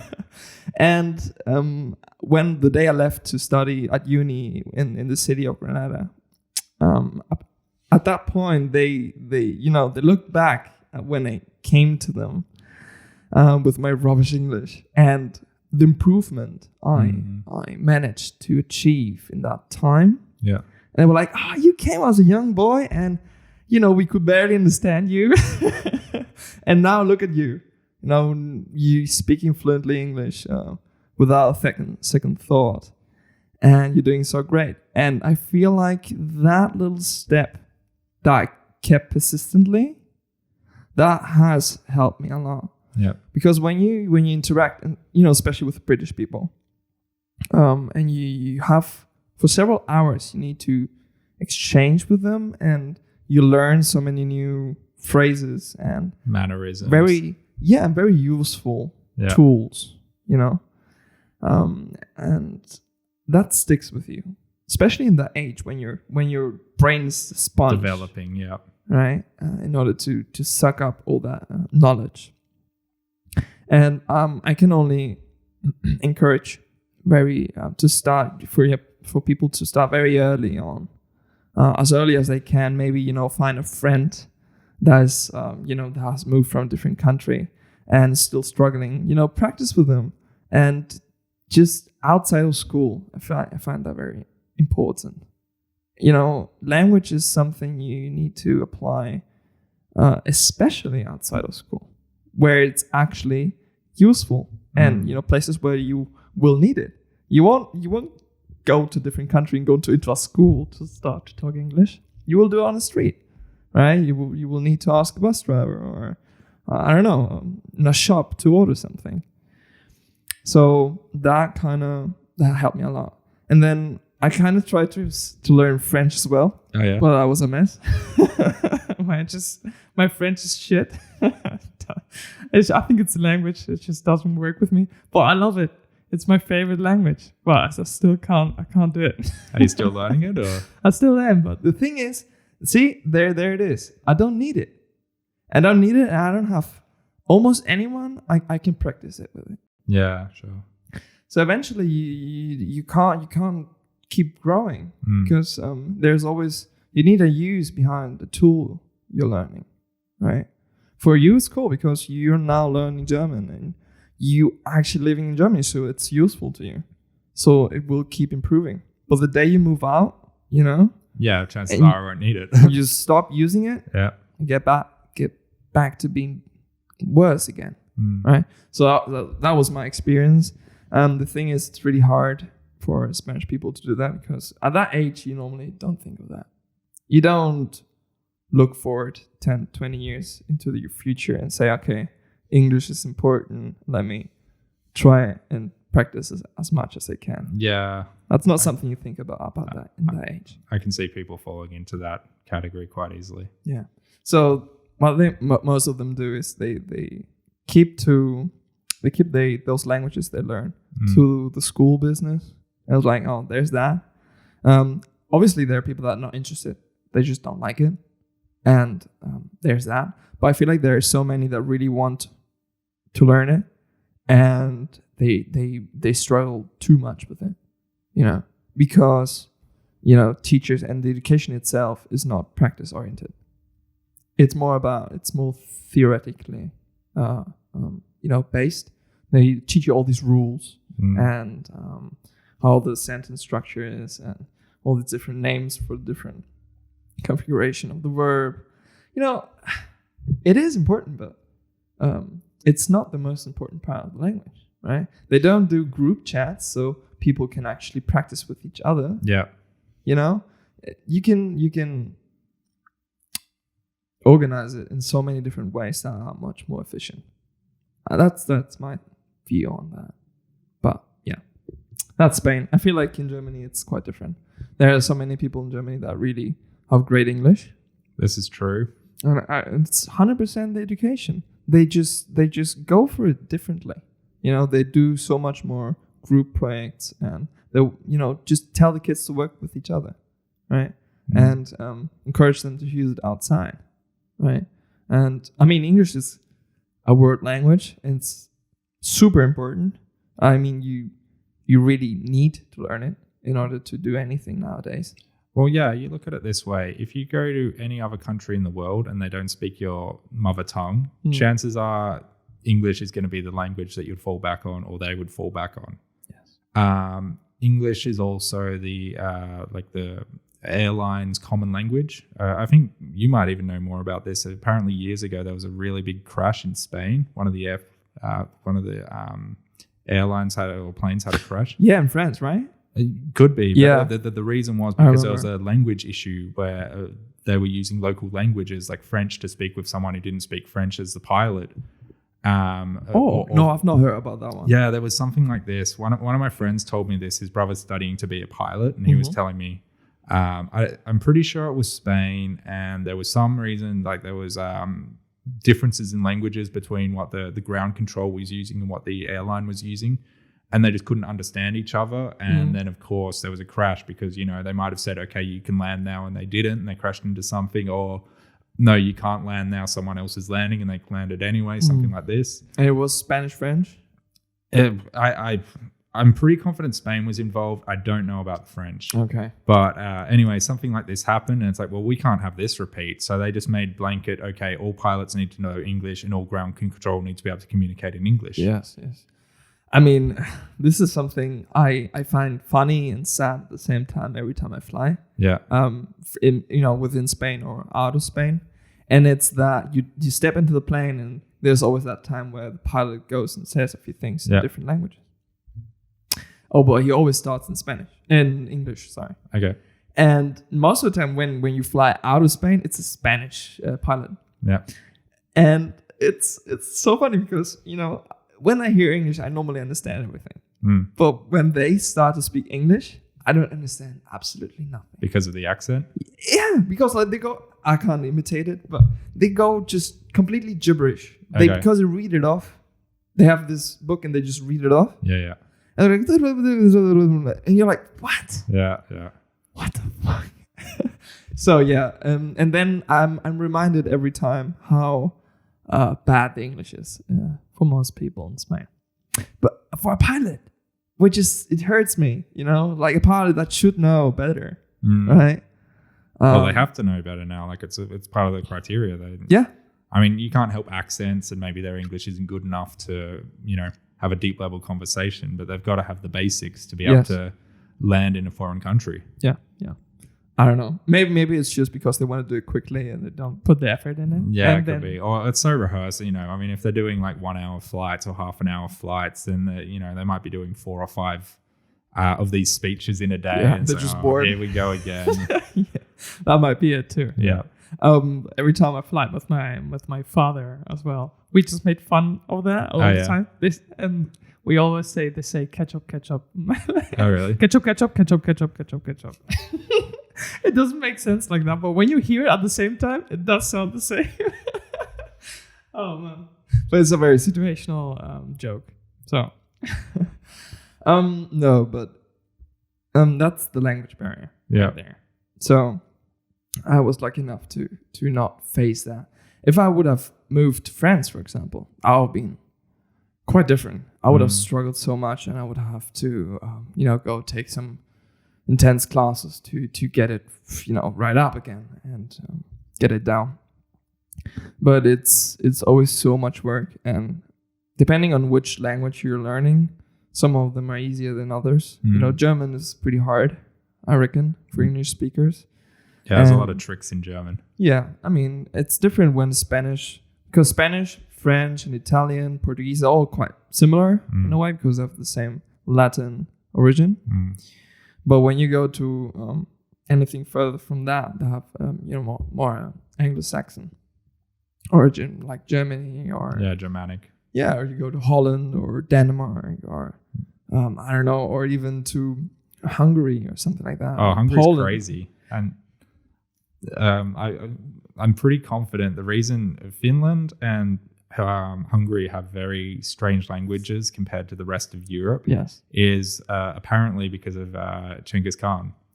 Really? Because when he was when Mongolia was his rule, and that spanned into Europe, it had particular presence in Hungary and Finland apparently, and that's some of the roots of their language has been affected by the Mongolian language.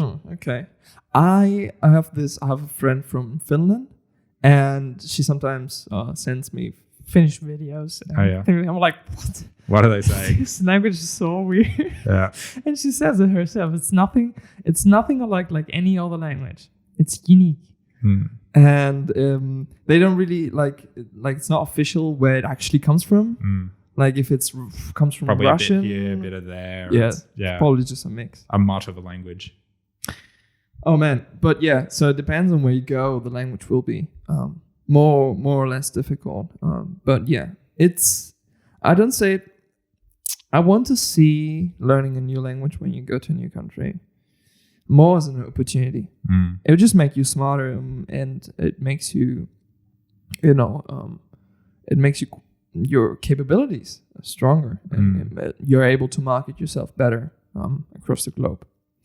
But I think maybe actually English is getting the competition from China now, right, in a way. Yeah, there's a big push towards Chinese, but this is going to screw up a lot of the European people, because we're not dealing with Latin characters anymore. We're now dealing with a completely new alphabet. Yes, so, that's crazy. Yeah, not only the sounds, but you're also dealing with something that you just can't even read. You have to learn the whole structure completely. Yeah, I feel like learning Chinese is it's sadly because I don't know Chinese, but it's becoming more and more important, especially in business. When you start your own business and you want to go international, and most products are produced in China now. Going back to the car industry, automobile industry, China is, number one when it comes to producing new cars nowadays. Yeah, it's crazy. It's a big portion of our customers at our company are actually Chinese-based companies. I've heard this. I've heard that 1 out of every 3 cars that are produced right now in the world is from China. 1 out of every 3. Yeah, but then when you consider, so the Chinese market is probably buying up a lot of the local cars. So like a lot of Germans would be buying Mercedes, Volkswagen. And if you take that into consideration, if the Chinese market are buying Chinese manufactured cars, that's already like 1 billion cars. True. So True. That's already a big portion of the population that they've localized already. I guess Chinese cars are also subsidized compared to foreign cars. Maybe there's no import tax, or maybe they just want to promote local manufacturers. So there might be these sort of incentives as well. But yeah, you're right. There is a big push towards Chinese car companies that are actually starting to branch out into Europe now. Yeah, there are. I've heard this. I've heard 4 or 5 different car companies actually from China. I was like, I didn't know any of them. I was like, what's this? Well, actually, Volvo's owned by the Chinese. Volvo? Yeah, so really? Volvo's no longer Swedish. They still have development in Sweden, test tracks in Sweden, sure. They still have a lot of engineers from Sweden working in Sweden. Yeah. But if you look at the company structure, Volvo is now owned by a Chinese parent company. Okay. Yeah, so a lot of there are Chinese companies are sharing the platform, the Volvo platform, with some of the local Chinese cars as well.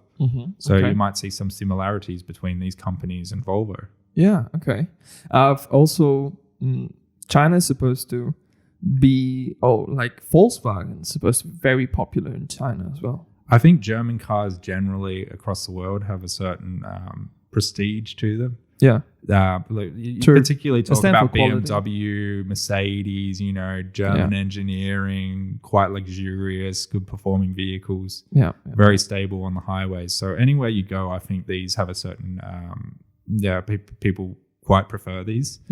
I can see that also happening very much so in China. I don't think that would be an exception. Volkswagen too. I mean, that's quite a well-made car. Obviously on a bit of a cheaper end of the scale compared to the other German manufacturers, but it still appeals to a lot of people. So, I mean, in the last 10 to 12 years, the Chinese car industry has grown like 5 to 6x for sure. And that comes with a big issue, which is the future of the car industry, and going green and less regarding the greenhouse effect, right? Because when China has if the largest population on earth when it comes to countries, and right now there's the USA has around 800 cars per 1,000 people, but in China there's like 150 or something like that per 1,000. But if they're growing like that, we should be worried, I would say, if they manage to reach numbers like the USA. If they get to a point where they get 500 to 600 cars per 1,000 in China, that's something quite worrying, I would say, for the climate. Yeah, it is. And I mean, there's really got to be a push to renewable resources to fuel these sorts of cars, because like petrol is a finite fuel for us. Petrol, diesel, it's coming out of the ground. There's only so much of it in the world. We're going to run out at one day. I don't know when, but it is going to run out. Yeah, pretty soon, I would say. Yeah, and then not to mention the carbon footprint effect of this as well, using petrol motors, diesel motors. So you're using a finite resource. You're putting more of it into the world, into more cars. And then not only this, but every car that you manufacture, it doesn't matter whether it's an electric vehicle, a hydrogen-powered vehicle, electric vehicle, petrol, anything. They're all taking raw materials to manufacture. The body's made out of steel or aluminium, and you might be using rare earth materials for the batteries. It's all stuff that you're still producing. And if you're producing it into cars that are going to be obsolete within the next 5 or 10 years because no one's using petrol anymore, then you've just got all this scrap metal that it's going to take time to recycle, and there's that, but also the production of those raw materials already is producing so much carbon dioxide. Oh, there is already. Yeah, China's got the biggest steel manufacturing monopoly in the world, and they're actually at the point now where I saw a report. So there was something like the town, or one of the towns that they're manufacturing steel or is most known for it, actually had to shut down because of pollution effects, and that's just manufacturing the steel, and that steel goes into everything. That goes into your cars that you're driving, regardless of how it's being driven, or it's going into infrastructure, buildings. So if there's such a carbon footprint on this, then it's kind of worrying that how are we going to get around this long term? Yeah, I mean, I think China's getting a lot of mainly copper for the cars from Congo, I think it was. Okay. They have quite the biggest resources of copper is in the Republic of Congo. Yeah. And they're getting so much out of there, and they're producing so much CO2 there in the process. But I feel like for electric cars, and that's something I think, not many people are aware of. It's, electric cars, don't produce when they live. They produce a very, very small footprint when it comes to, greenhouse gases. Yeah. But in their manufacturing process, it's much higher than, the good old cars. The production produces more CO2, but when you take the whole life of a car, from when it starts to be assembled and the produce of the materials to when it dies, the average is obviously lower when it comes to electric car.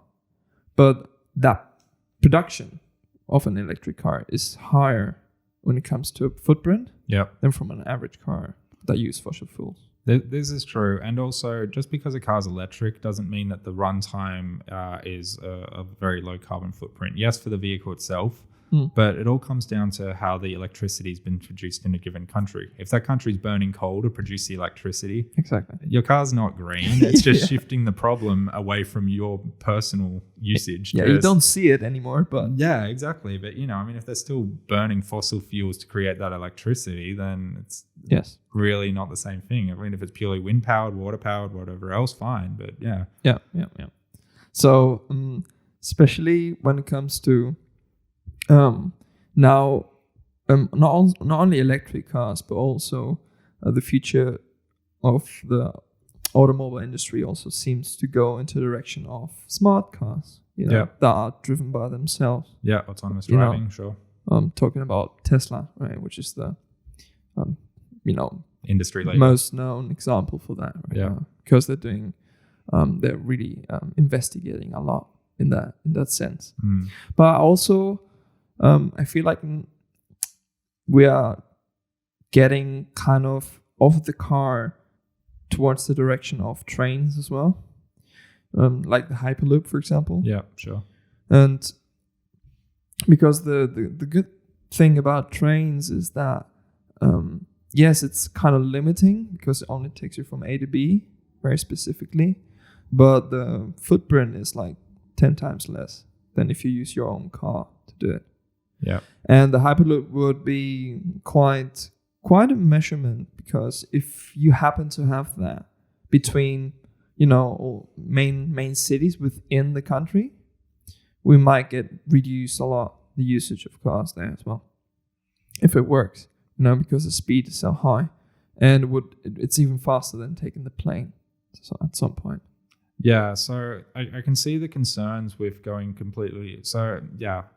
I guess the instances where this could work would be between major cities. But, if you're out in the middle of nowhere, you even need to go or come from there, then it can't be expected that you have a network that covers every single place on the planet. Sure. But that if you're going from, say, San Francisco to LA, that would be a very, very good option. Similarly, within cities, I think a lot of cities can probably further reduce car usage within the city itself. So I'll use London as a good example because London has a very, very good tube system, tube being the underground or the subterranean. Yeah. And it's got stops every 2 minutes. It's got a very, very expansive network. What the tube can't cover, they have buses for, and they have an overground train. Yeah. I've known multiple people who have lived in England, or particularly London, and I don't know anyone who's had a car in London. They don't even have a driving license. Yeah, well, I mean, it depends. So at some point. Yeah. Like there's this 50-year-old person and has been living in London for almost his entire life. And that didn't even bother doing the car license because he doesn't need it. Yeah.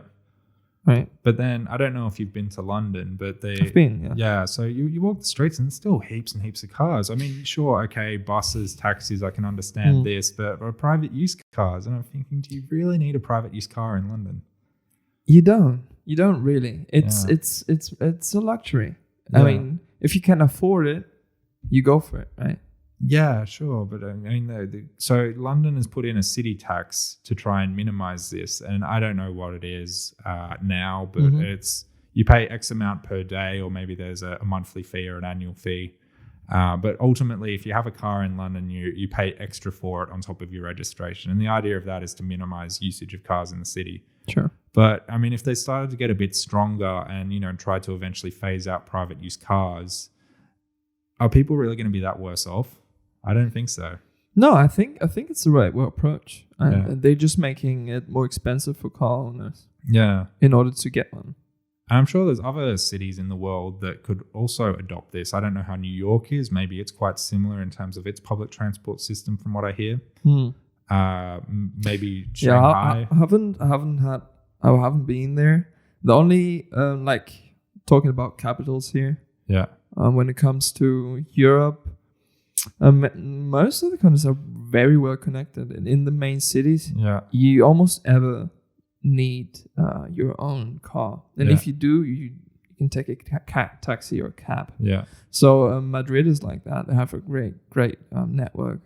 Tube network. Lisbon has one. Berlin has a great connection as well. Not only U-Bahn, but they also have S-Bahn and Regional. That works really nicely. And what was the other country? In Rome, I've been in Rome once in Italy, but I feel like their tube system isn't that advanced. It's not that wide, that long, but still on that coffee break. No, but I feel like the world is evolving into that direction. But the question is, are we evolving fast enough? Fast enough in order to avoid quite big consequences that we are already seeing.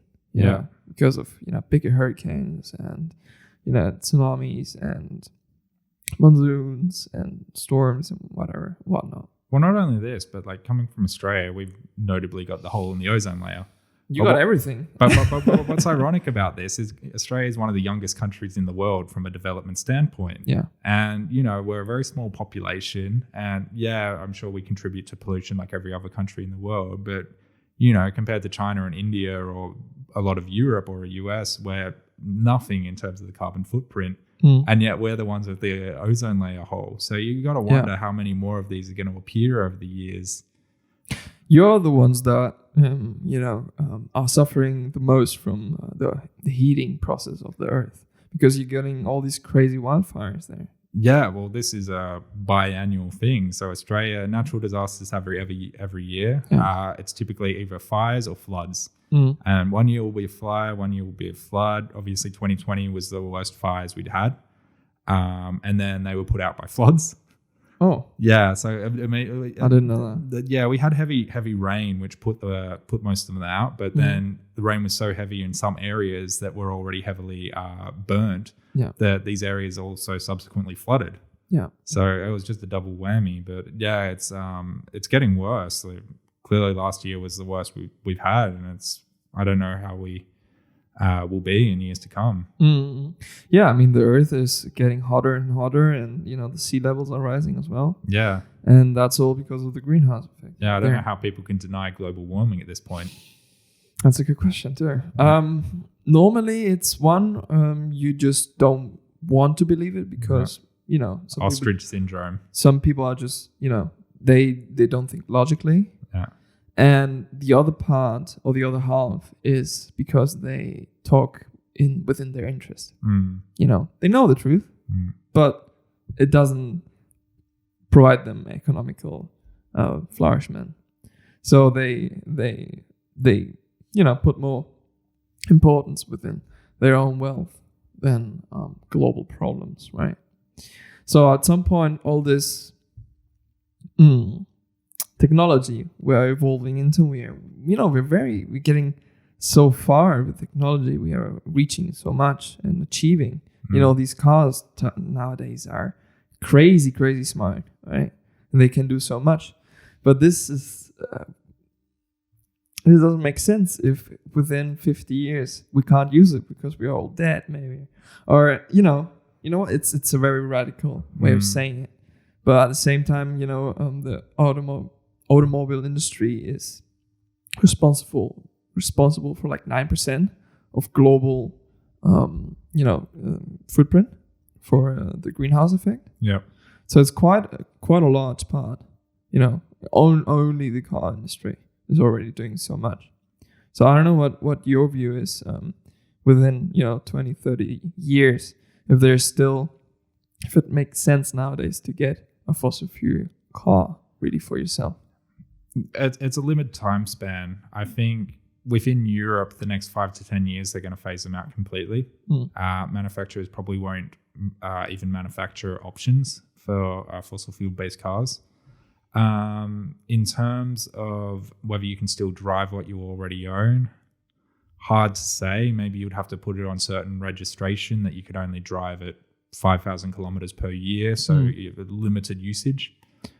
But then, there's definitely going to be a shift to renewable resources. It's most looking like electric. There might be an overlap phase for hybrid electric, and what that is you're using a petrol-based motor and then also an electric-based motor and battery system. And the idea is that one works to, so it's primarily electric, and then the petrol will come in under high loads, for example, and also to recharge the battery to an extent. So there's like regenerative braking. So what this is, the motor typically turns one way when it gets powered from the battery. But then if you don't have your foot on the accelerator, then the wheels are still obviously spinning, which means the spindle connected to the motor is still spinning, but now it's spinning in the opposite direction. It would still be spinning in the same direction as if it's powered, but it's now putting the energy back into the motor and putting the charge back into the battery. Okay. So it kind of gets into action when the battery runs out, kind of. Yeah, like you could look, I guess, at the motor itself, kind of like a fixed gear bicycle. You're pedaling and then you take your feet off the pedals and then it's still going. Okay. So the connection's always there. It doesn't break. Okay. And because of that, when you take your, when the motor's not spinning actively to turn it, and the motor's not getting any drive, then the wheel spinning action is still going to be spinning the motor. And due to how a motor works, it's creating the magnetic field internally. Yeah, dynamo. Yeah, then it's putting the electricity back into the battery. So this is actually helping you get range and going further for nothing because you're driving anyway. It's kind of retroalimenting itself. Yeah, exactly. Okay. No, yeah, but I feel like at some point, I mean, we're seeing it already. Some people, some cities are already kind of banning to some degree the usage of cars in the cities. Yeah. Sometimes it's just for a day. Sometimes it's like, oh, okay, these cars can only drive on these, on even days in these cars. Yeah, I think this is big in China as well. Cities like Shanghai have something like this, that only certain plates can drive on certain days because they don't want so many people on the road at once. But it's measurements that go into the right direction. But I feel like they are just too mellow, to be honest. For the urgency, the scientific community is procrastinating. Those measurements are not doing enough at all. You know? Yeah, I think there needs to be more drive or incentive for the government regulations to try and push people in this direction. So, like using electric vehicles as an open example is obviously Elon Musk is very known for kind of paving the way, at least publicly, for this. Yeah. There's been a lot of investigations before him and parallel to him, but obviously Tesla is the brand people are synonymous with electric vehicles. A lot of the other car companies didn't really follow suit. So Toyota, for example, have been doing hybrid vehicles for many, many years. The Prius is probably the most common one that people know of. Yeah. And this is something they've been developing for, I don't know when the Prius came out, maybe the early 2000s. So it predated Tesla, certainly. Some of the Japanese cars put energy into doing electric vehicles. Nissan, for example. The German companies seem to persist a lot more with fossil fuel cars until quite recently.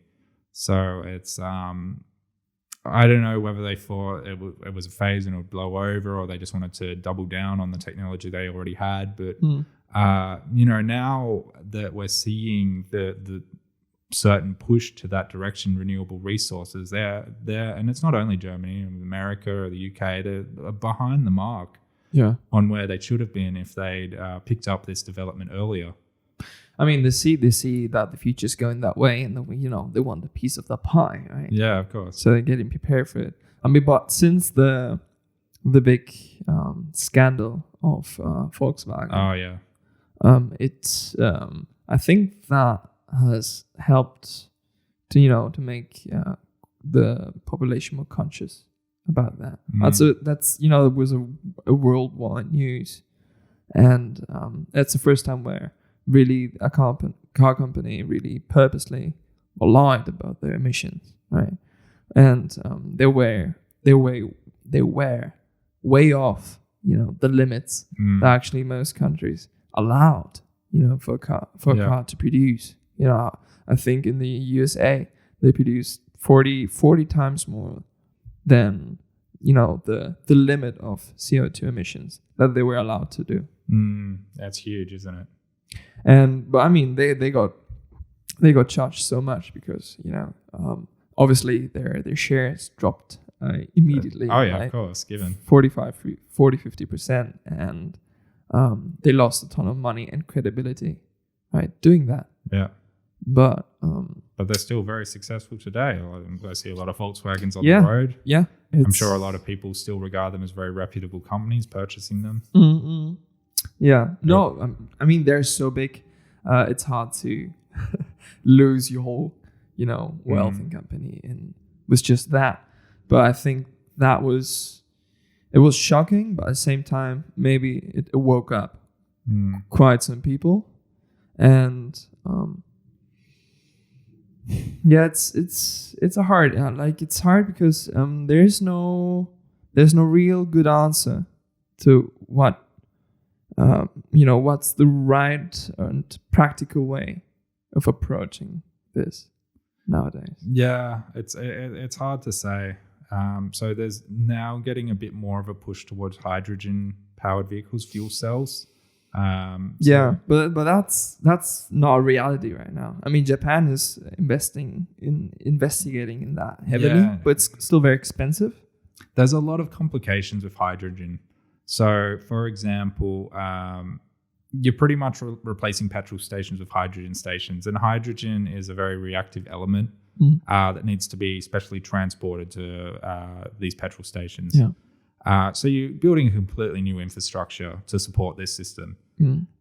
Secondly, so some of the benefits to a hydrogen-powered vehicle is range. They're more, electric vehicles are getting there, but the range obviously isn't as good as petrol or fossil fuels. Hydrogen's better again than fossil fuels. So the economy, more efficient.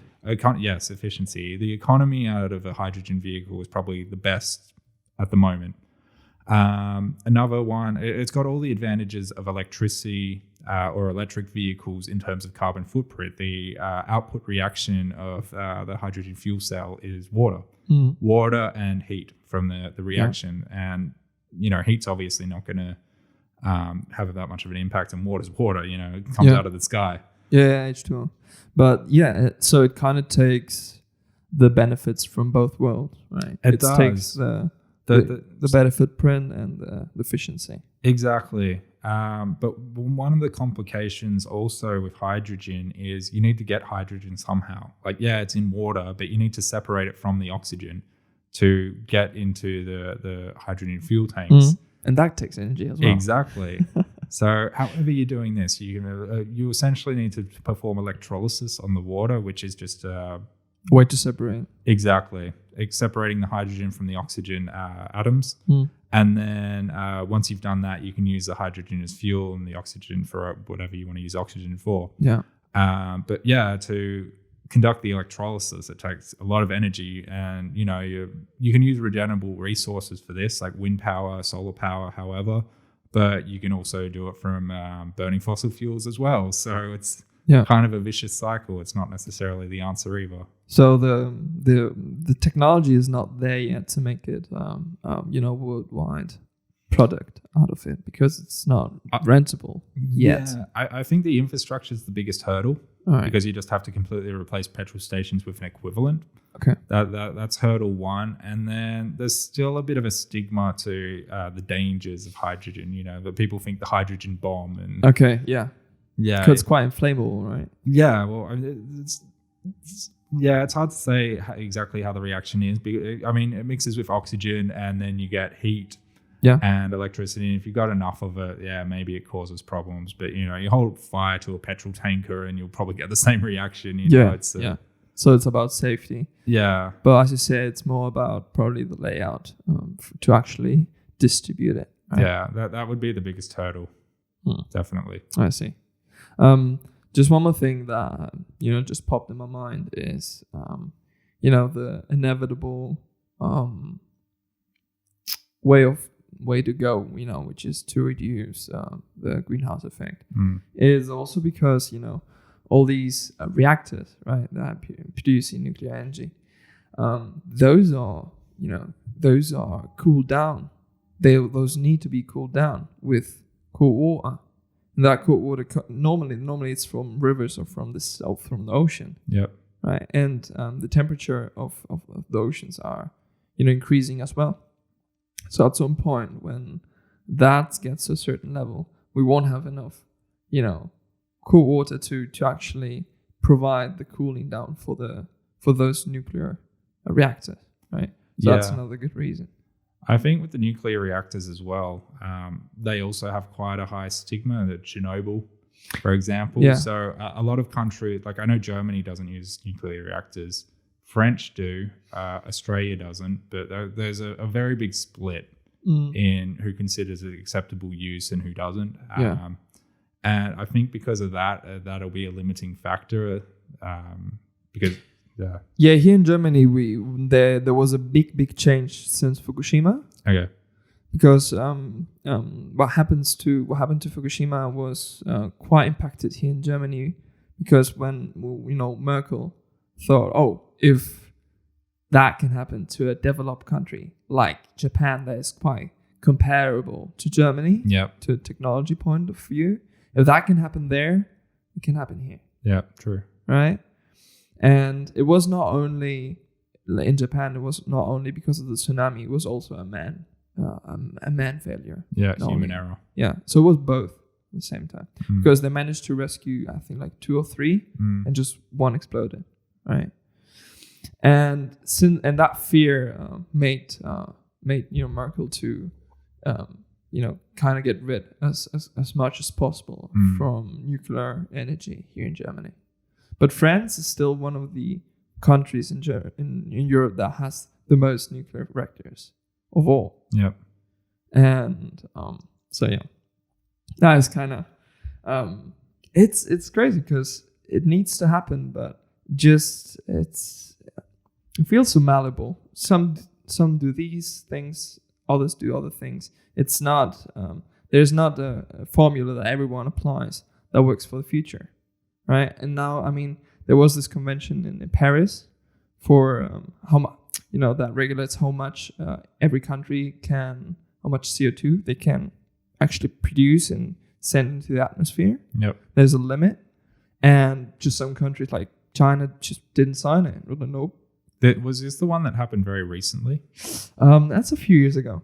Okay. Yeah. Because I know there was a very recent push for something like this. Like countries are actively working towards 2030 or something like this. Yes. I don't know which year it was, but it's I don't know, at least 3-4 years for sure. Okay. But that's the thing. Like those countries that actually produce the most CO2 are not in that country. You know? And now, I don't know. But this is just the topic about the greenhouse effect and, you know, the car industry.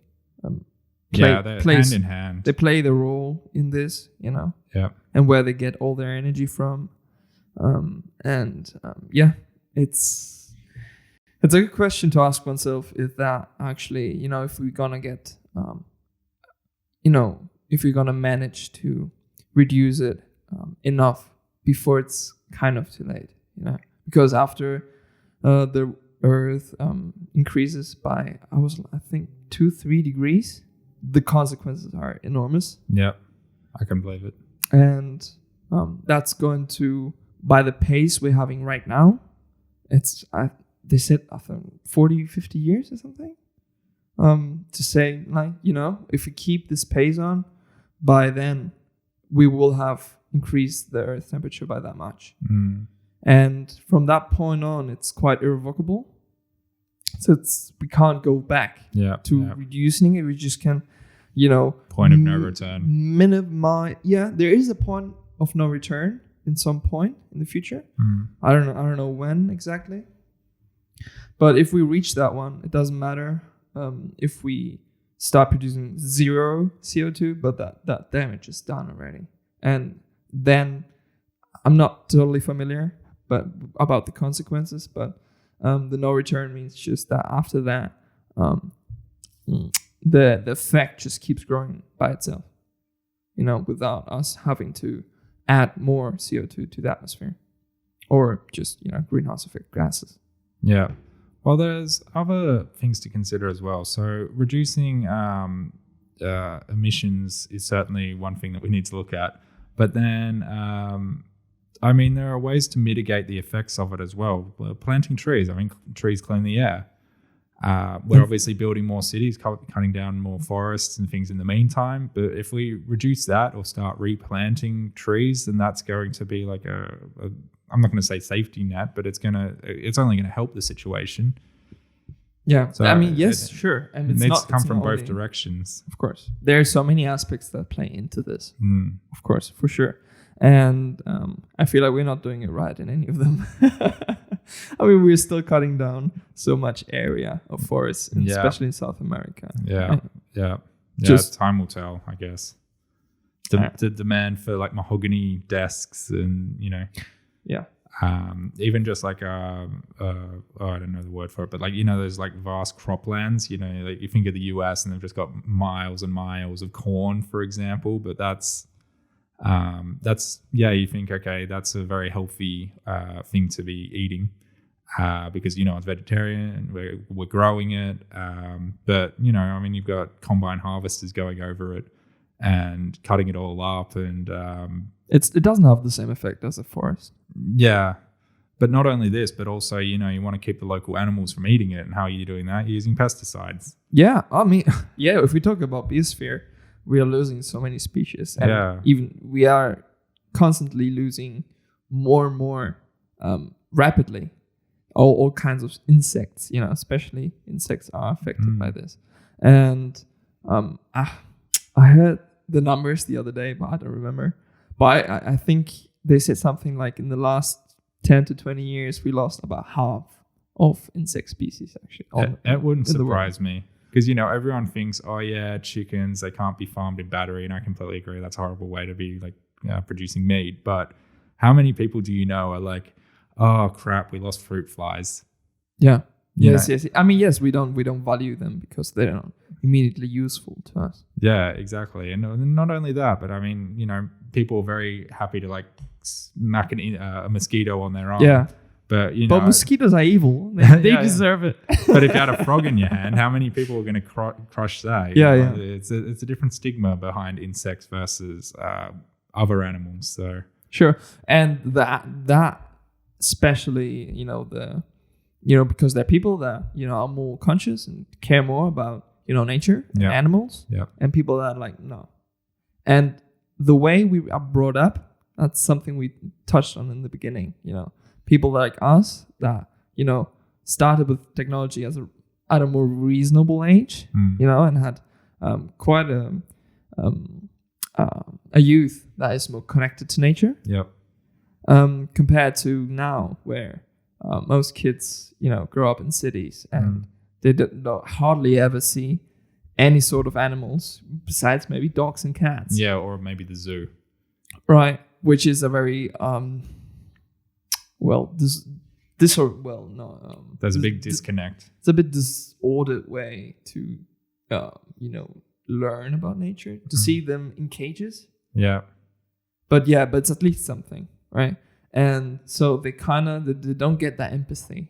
They don't have it in them that much, like the older generation has. They get disconnected. Yeah, I can very easily see that. And when you don't get disconnected with it, you don't see the importance. Yeah, you lose the value. Or never develop the value. Yeah, I mean, even though you don't maybe see the immediate impact it has on you, the variety in the biosphere is immediately constricted with us. Everything that affects the nature affects us in one way or another, right?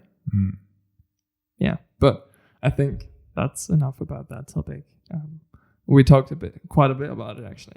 Didn't expect it, but it's nice because it's a very modern topic. It's a very very actual. Yeah, and there can't be enough talk about that. I feel like the more we learn about it, and the more we are conscious, and think about our own actions in order to, because if you want to be the change you want to see in the world, right? So it starts with yourself and what you do and how your decisions impact the world, right? And thinking, it's about plastic. It's another big topic. Yeah. And using more public transportation instead of your own car, and all these small decisions that make an impact. Yeah. Right. We are reaching towards the end of the interview. I would love to ask you if there's something we haven't talked about that you would like to share with us. Maybe that has been left aside. I think we've touched on all the topics that I was interested in talking about. Nothing's coming to mind that I felt we've missed. Yeah, for me too. I think it was quite an overall coverage we did there. Yeah, and we did a couple of deep dives, and then came back out of the rabbit hole, and then went into another one, and ended up being frustrated about the Earth and the future, and the big question mark of what's coming. Yes, exactly. And I feel like there has been a lot of good tips for those of you that want to go abroad, to study, to work, which is becoming more and more standard, more and more normal, compared to back in, to 30, 40 years ago. Yeah, where it's becoming a much easier international culture. Yes. Businesses expanding overseas. This is another quick tip that, so my personal experience, I went from the UK to Germany within a company. So if you're already working at a company that has offices in other countries, maybe this is an option for you to breach over. And then you get the company support of setting up in the new country. It's another aspect you can look out for before actually applying to a company. It's like, what's their future plan? Are they expanding or are they not? Or, what's their deal? Exactly. So this is just something else to consider. I hope you managed to take something away from this conversation. I'm sure you did. And yes, I just wanted to thank you again for being part of this, to being here with us today. I hope you had your fair share of fun. My name is Lucas, and this was the Creative Cast.